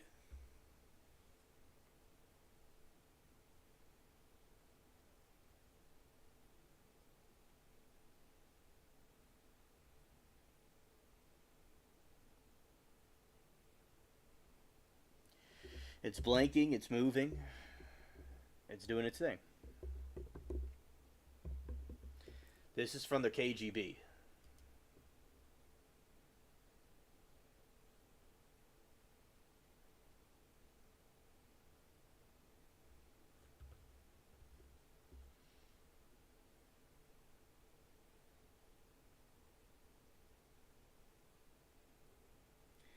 Yeah, I don't know, Liberty. They might see us as like, say that you see some cats or some dogs or some ants or something. That's what they think of us. I don't know what they might, they might think that it's an experiment. They might think that, neutral about us.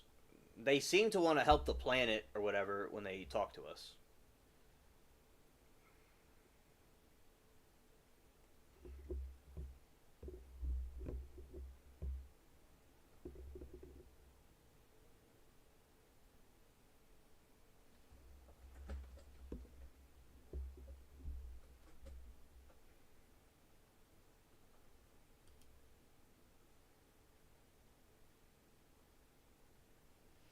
The Gooberment brought telepathic people to talk to him.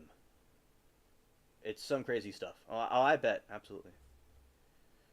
I've been to this type of fandom with Wikipedia before. I remember we were talking about Jason during Halloween, and I was reviewing some movies many, many years ago. So, yeah, this is quite nostalgic right here, this website.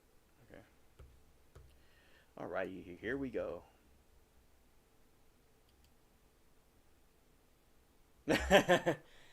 Mogi said, "I don't want to be telepathic. I've heard enough time. I had enough time in Karen Rito." All right. Skinny Bob is an alleged videotape containing footage of a gray alien. Video first appears in the internet in May 2011. The video became very popular in UFO research community, although it was speculated it was to promote some film that was about to come out at the time. The video has also been presented as an alleged leaked footage from the KGB, although it remains unconfirmed. While most skeptics claim the footage is a hoax, most true believers argue that it would cost a fortune to fake a video.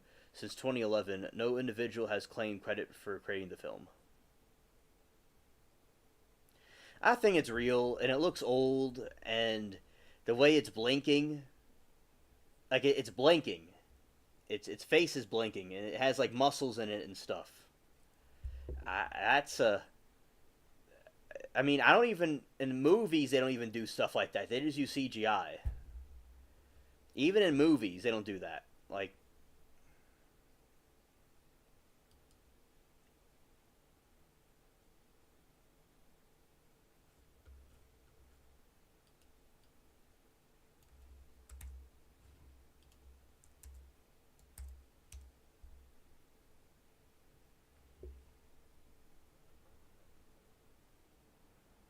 oh, that is a good point, Liberty. That's a good point.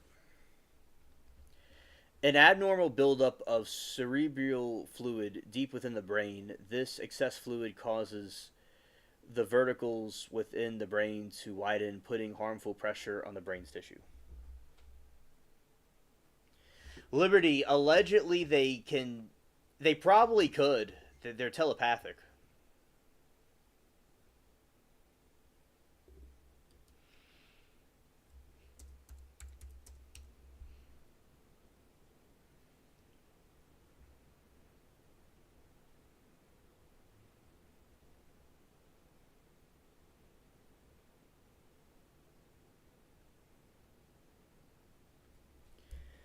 What did it say? I don't know what they said. Let's see if we can find some more information.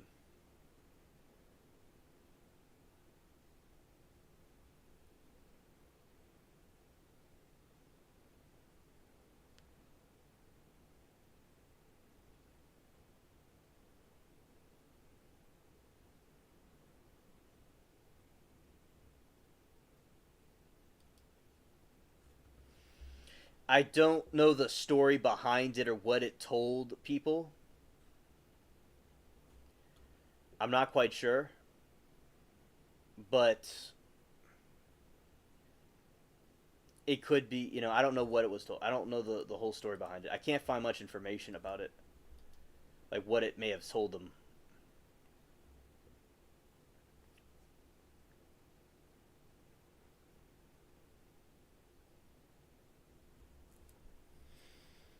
As I said, I think the Skinny Bob video is real. And whenever it was able to be leaked, they put it on the internet.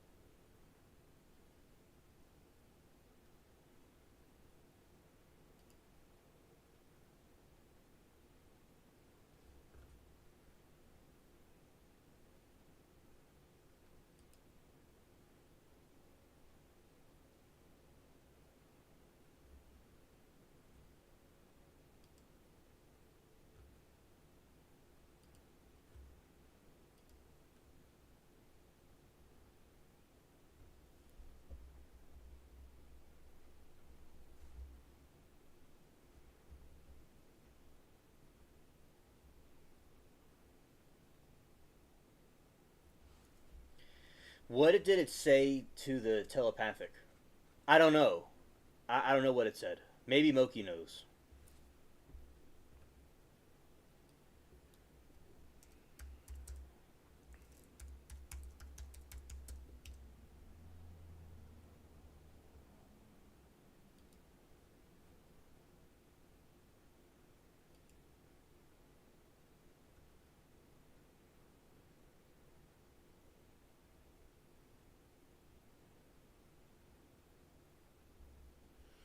That's someone filming an orb they see.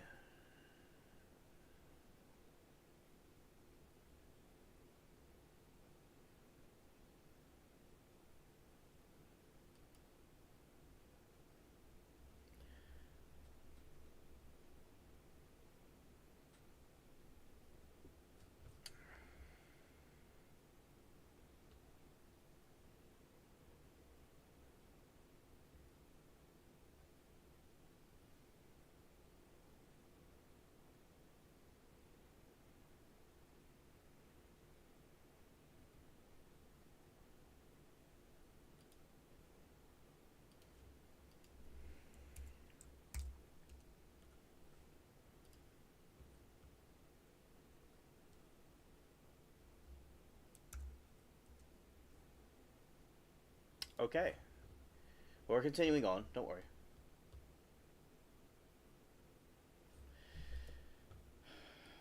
Let's talk about some orb sightings. Let's see that I talk about everything because last time I didn't. Like last time I was supposed to talk about the cryptids, but I forgot.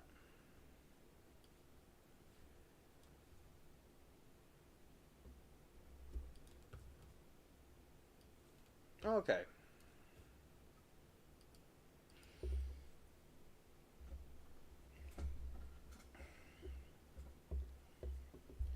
There's these different UFOs, and it's theorized that the diamond shape is a quartz.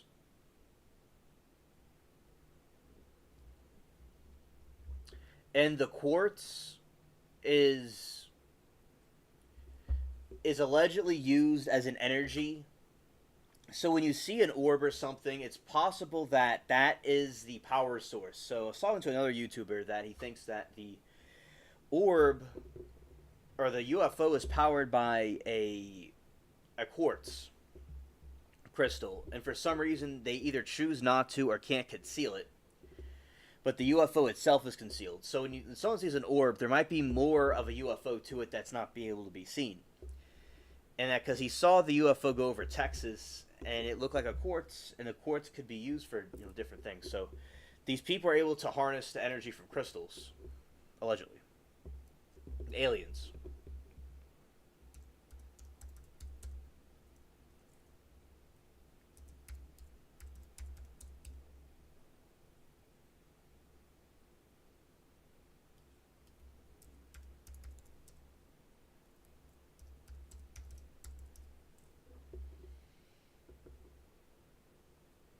And right here, it says a quartz is a piezoelectric crystal has the ability to convert electric waves into mechanical waves. And to reverse the process, because of this property, quartz is widely used in filters, timing, and frequency control applications.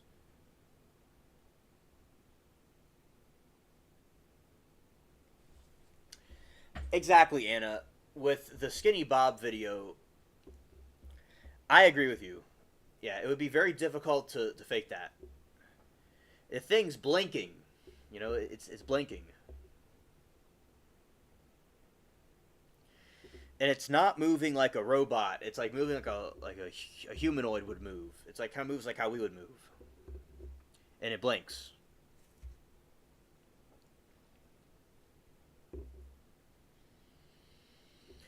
So the quartz is theorized to be used by aliens as an energy source.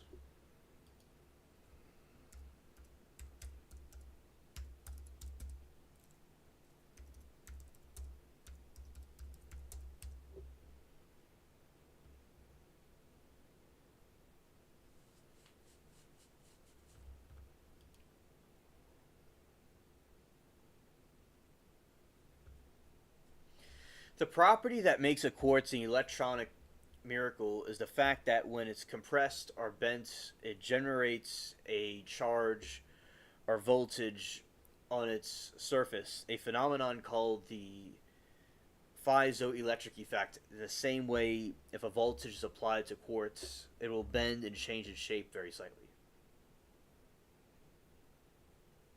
Exactly, Anna. Yeah, the facial muscles. It's too intricate.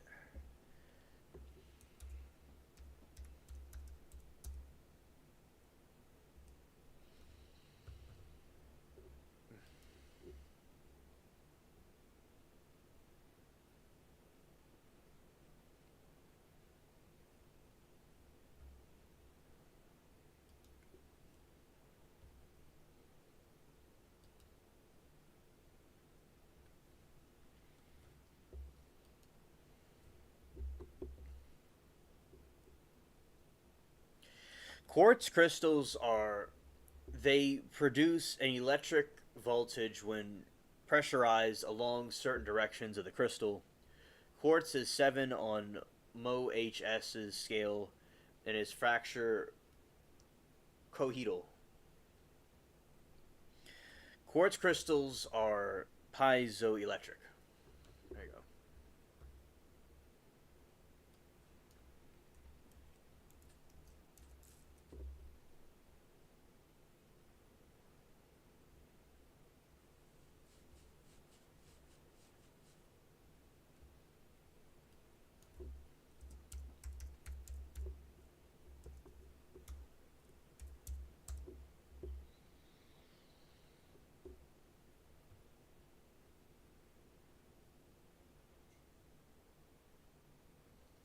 Well, this is something interesting from life science.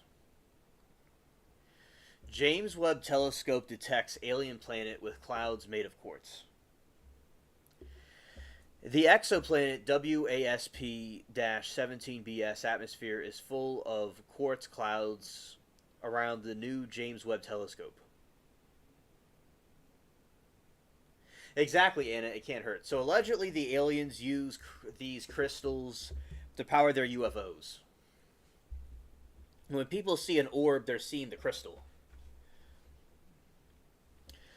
A massive gassy planet of 1,300 light years away is so hot that the clouds are made of quartz crystals.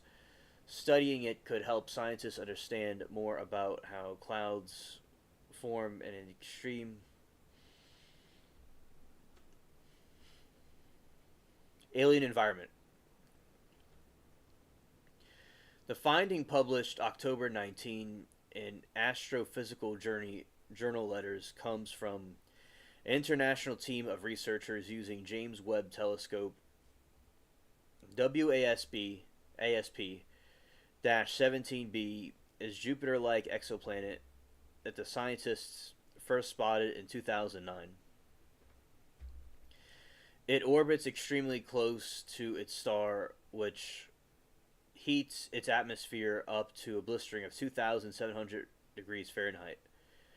The planet itself is a bit of a lightweight, though. WASP 17 BS radius is about twice that of Jupiter. It has only about half Jupiter's mass. This makes WASP 17 one of the most puffiest clouds in Discovery.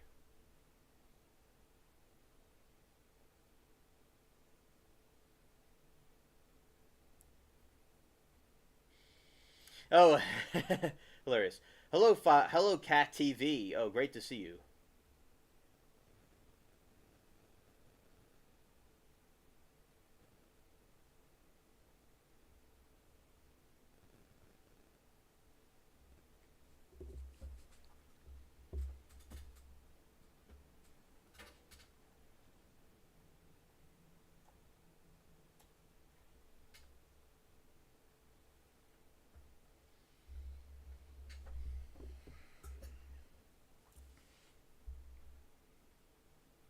Someone's trying to break into your neighbors. Woke you up. Oh no. Scared.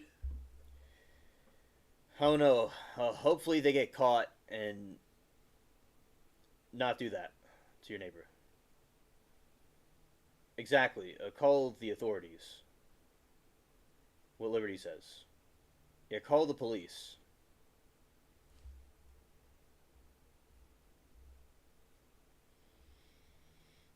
Liberty, the cave of the crystals located in the Nika, Chihuahua, Mexico, is famous for its enormous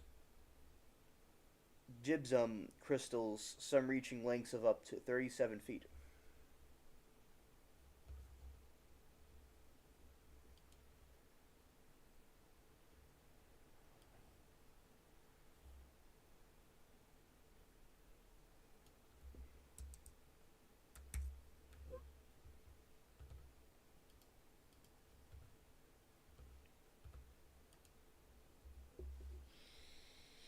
WASP is like a super Jupiter, the exoplanet that scientists first spotted in 2009. Its orbit is extremely close to its star, which heats its atmosphere up to a blistering 2,700 degrees Fahrenheit. The planet itself is a bit of a lightweight, though WASP 17b's radius is about twice that of Jupiter. It has only about half of Jupiter's mass. This makes WASP be one of the puffiest exoplanets discovered to date.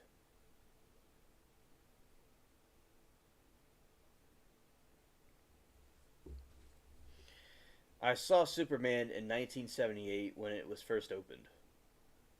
Well, that's very cool. That's awesome.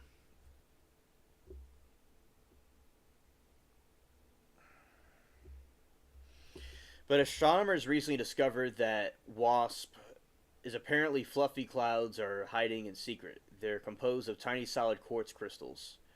We knew from the Hubble's operation that there must be aerosols, tiny particles, and making it close to or haze. WASP's atmosphere, but didn't expect them to be made of quartz.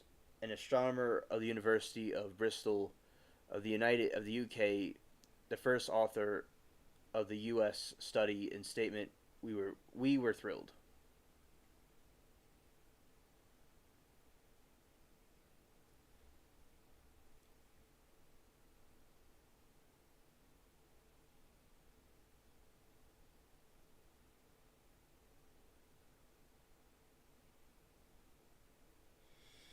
You are 14. Okay.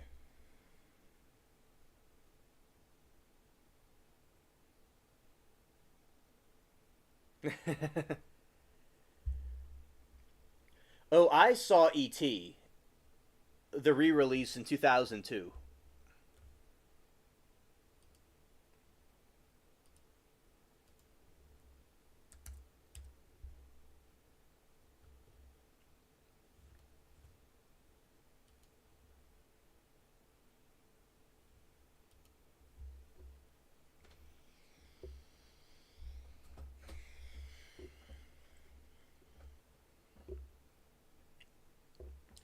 Wow, those are very, very amazing looking.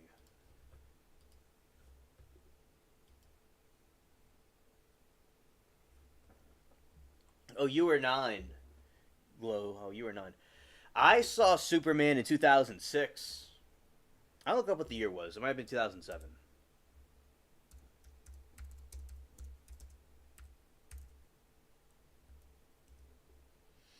It was in 2006. That's when I saw it.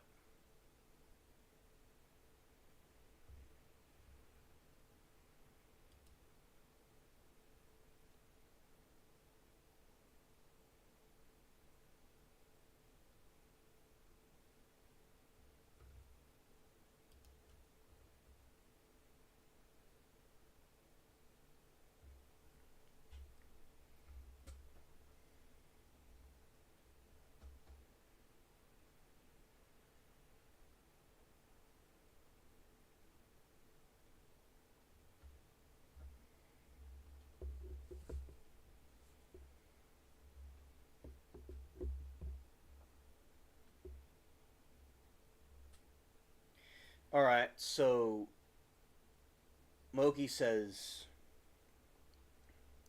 E.T. came out when what the whole cyanide stuff was going on. My parents wouldn't let me go trick or treating. Oh, I remember when I wasn't there, but I know in history that happened. I wasn't there. Yeah, hello, Cat TV. Great to see you.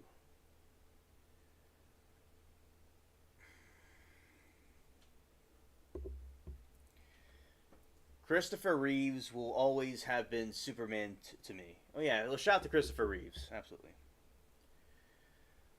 Gloria, oh yes, Moki ruined my Halloween. It wouldn't have mattered. Mom always threw all our candy away. Yeah.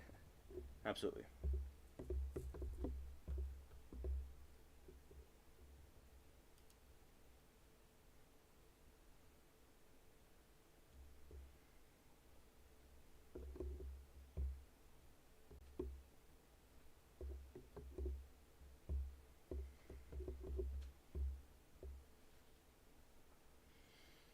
All right, and now you have these caves with very enchanting. I love all the giant beams in there. It looks so cool.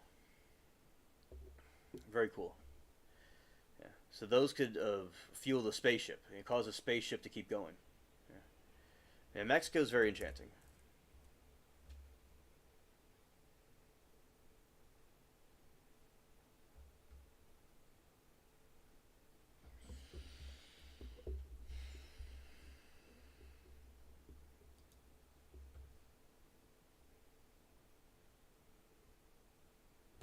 All right, ET. I think 82.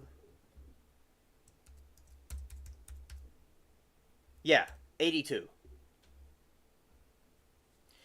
I saw it in 2002 when it was re-released. I remember I went to Wendy's, and as I said, back in the early 2000s, it looked more similar to the 90s in my opinion. It seemed more similar to that time period than this time period. So I don't know. When I saw AT was out in 1982, I was very confused. But as I said, that the early 2000s, it was still kind of similar to that time period. I know it came out in the 80s, not the 90s, but 90s were right, and the 80s are kind of similar, in my opinion. For my research that I did, I wasn't really there. And also, that is, E.T. was a very good movie. Very good movie.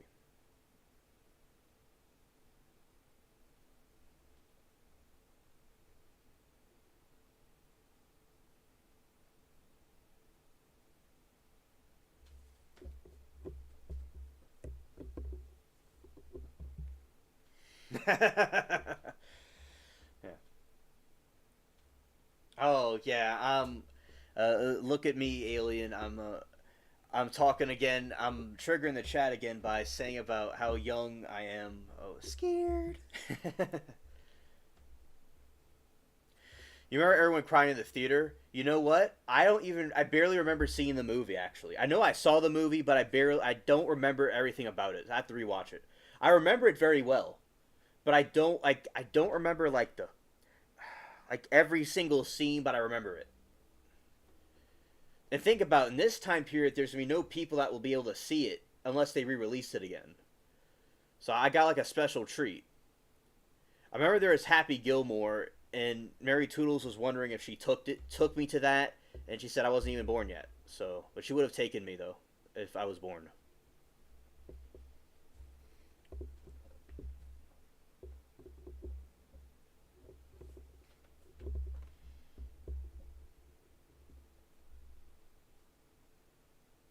But yeah, it was a very emotional movie. Absolutely.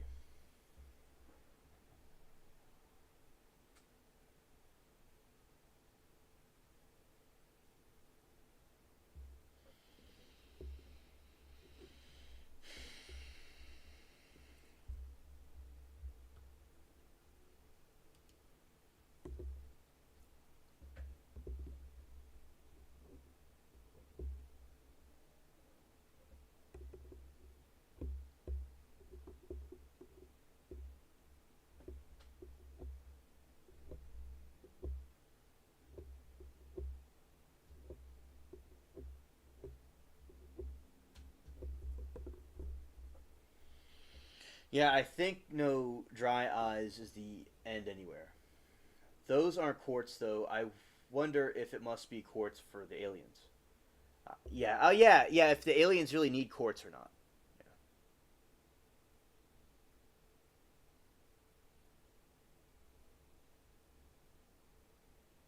Tylenol poisoning. Okay. Let's read about the ET movie.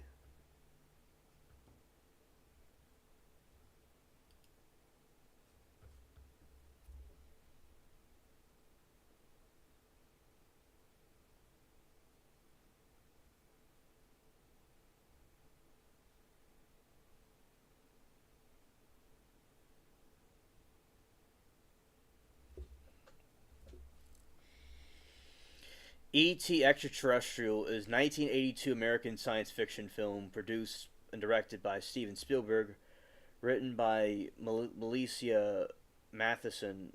It tells the story of Elliot, a boy who befriends an extraterrestrial he names E.T., who has been stranded on Earth along with his friends and family.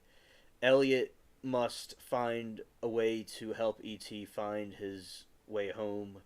The film stars Dee Wallace, Thomas, and Peter Coyote, Robert McNaughton.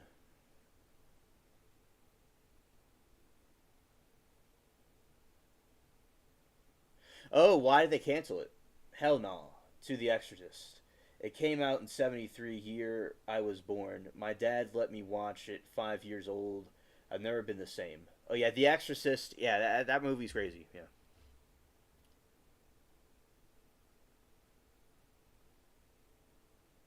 Medical emergency without explanation. Okay.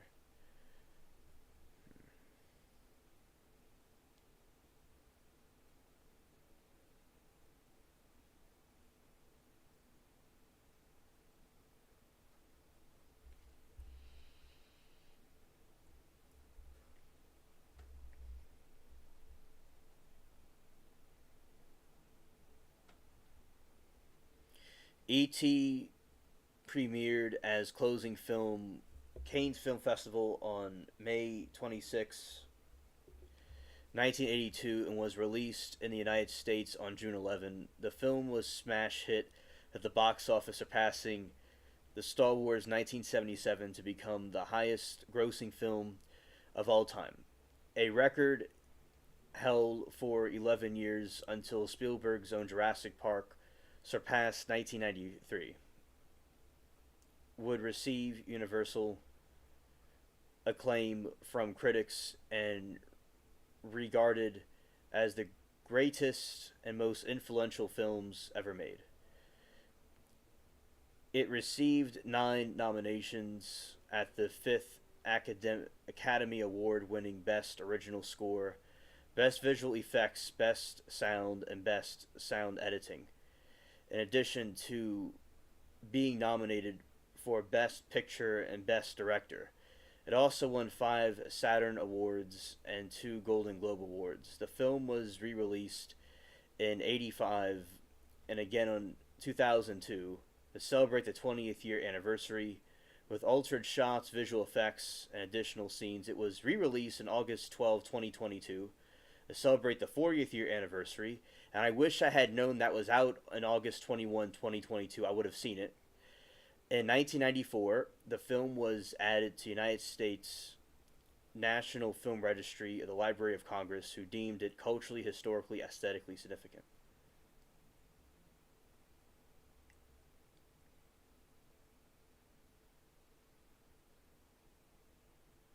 Yes, Smokey, I've seen Terrifier. I've seen that movie.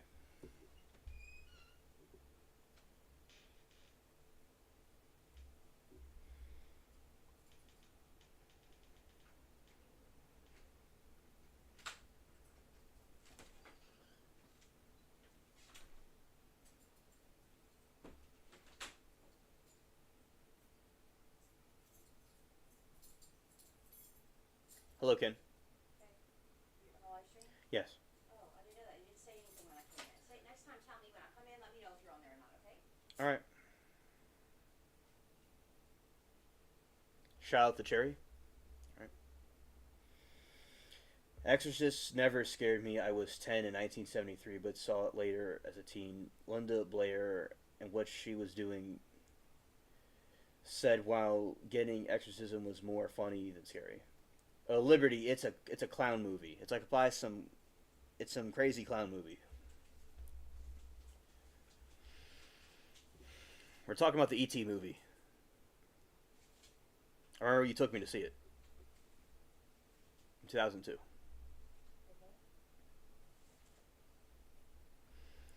A race of diminutive aliens visit Earth at night to gather plant specimens in a California forest. One alien is fascinated by the distant lights of a neighborhood, separates from the group before U.S. government agents arrive and chase the startled creature.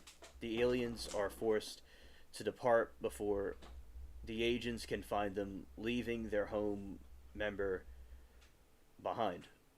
When the agents search forest to creature, take shelter in a shed belonging to the family of 10 years of Elliot Taylor. Initially scared by the creature who runs away, Elliot spends the following day leaving a trail of Reese's Pieces to lure the alien back to Taylor's home, where he hides the creature in his home. It is very disturbing, that's true. It is very disturbing. Moki's correct. The following morning, Elliot Figgins' illness to stay off school and huh? It's Fanes. All right, feigns illness to stay off school and play with the creature, who he dubs E.T. Elliot eventually introduces E.T. to his older brother, Michael, and a 5-year-old sister, Gertle, who agrees to keep E.T. hidden from their hardworking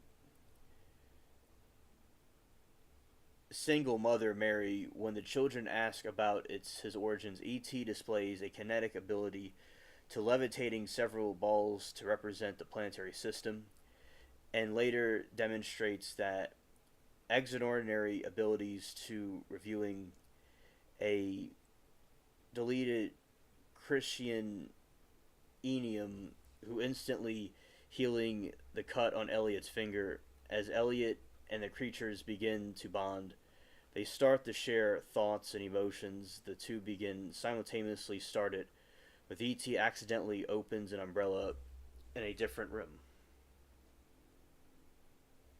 Yeah, Liberty, you would not like the movie.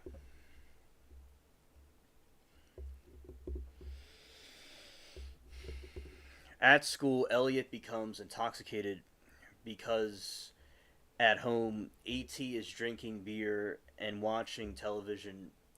Sensing E.T.'s desire to be rescued, Elliot impulsively frees the frogs about vivisected in biology class, inspiring the other children to follow his lead and romantically kisses a girl he likes because E.T. is watching John Wayne kiss Maroon O'Hare. And the Quiet Man. Elliot is sent to principal's office for his disruptive behavior, inspired by Buck Rogers' cosmic strip depicting the character calling for him with a communication device. E.T. is inspired to build a makeshift device to phone home. Using various parts around Taylor home, E.T. also learns to speak English. Inspired to build a makeshift device, a phone home, using various parts around Taylor home, E.T. learns to speak English and requests the children help to build the device. They agreed to help find missing components, unaware that agents have become suspicious they are harboring an alien. 16 Candles has not aged well. I recognized it as Grape when I first saw 16 Candles. Oh, show a picture of him. Oh, okay. Must be a big graphic. The clown thing. Okay. All right. Shouts to the spaceship cats.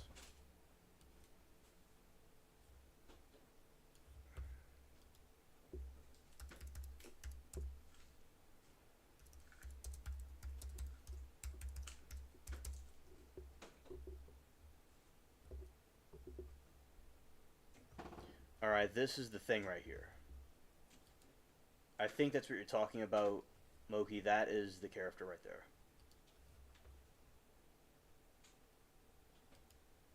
Yeah, that's the character. Nothing graphic. That's the character. Scared.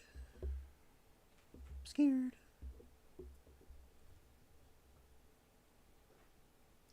Let's get Reese's Pieces and try to lure some aliens to come back to talk.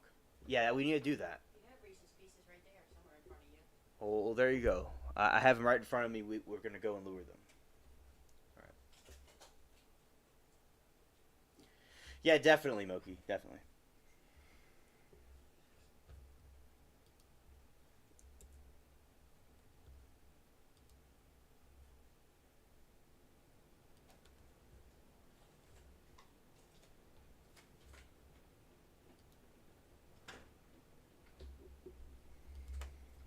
Buried under here somewhere. Yeah, it's somewhere on there.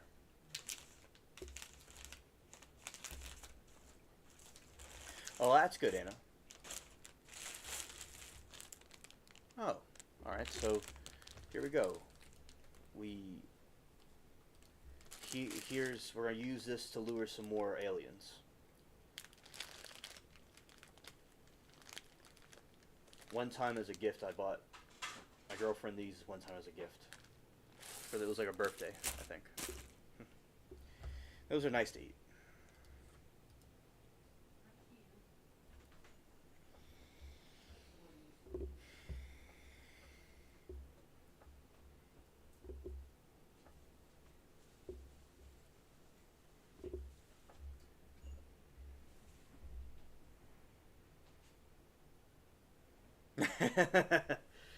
Moki said she needs Mary Toodles to bring her a snack. Mary, I was trying to smell something. Mary Toodles what? Moki said she needs Mary Toodles to bring her a snack. Oh, I like someone to bring me a snack also, so I can bring both of us a snack. Scared.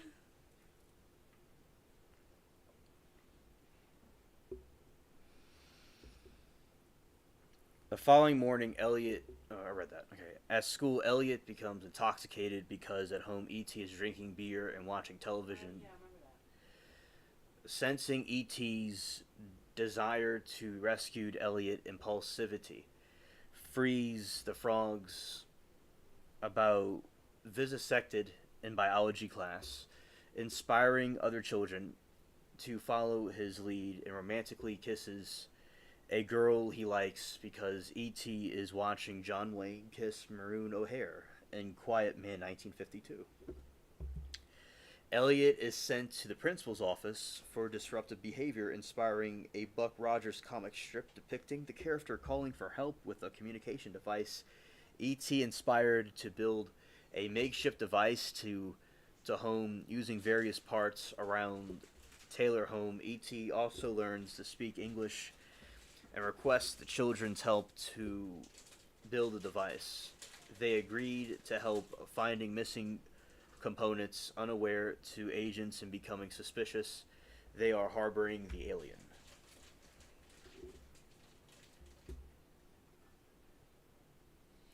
I know. Shout out to this article. Yeah, shout out to this article. I know, right, Anna? Yeah. I don't know if that's some sort of telepathy. I'm not too sure. All right. And Elliot at school. Yeah.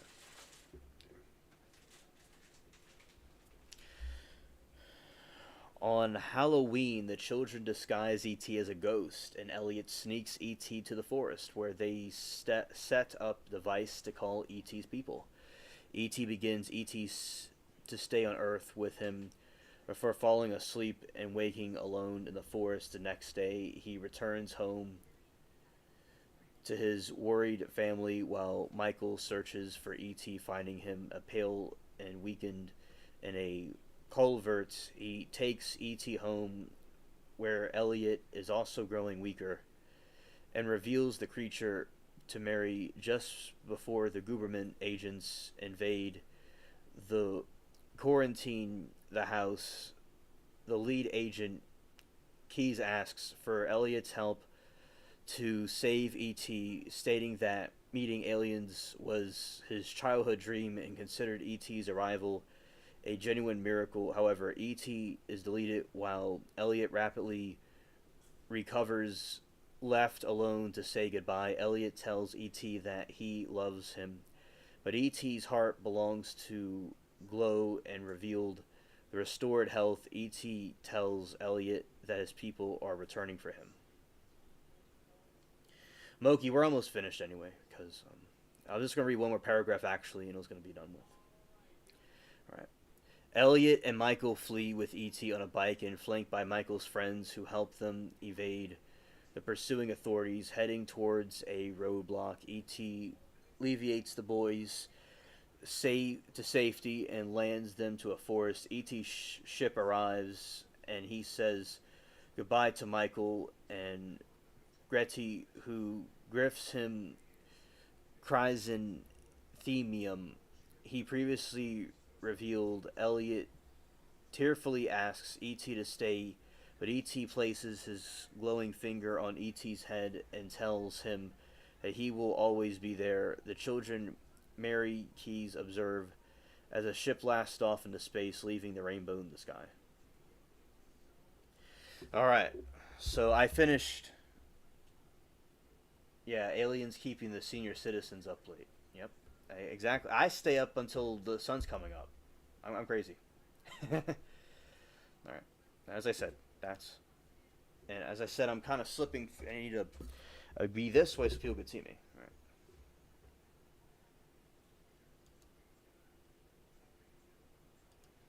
Alright, well, everyone, that is it. So much fun, Moki and chat. I appreciate all of you very much. Alright, so we had a very good stream. We'll talk more about E.T. and the other things another time. And I wish you all a good evening. Have a great weekend, everybody. And peace.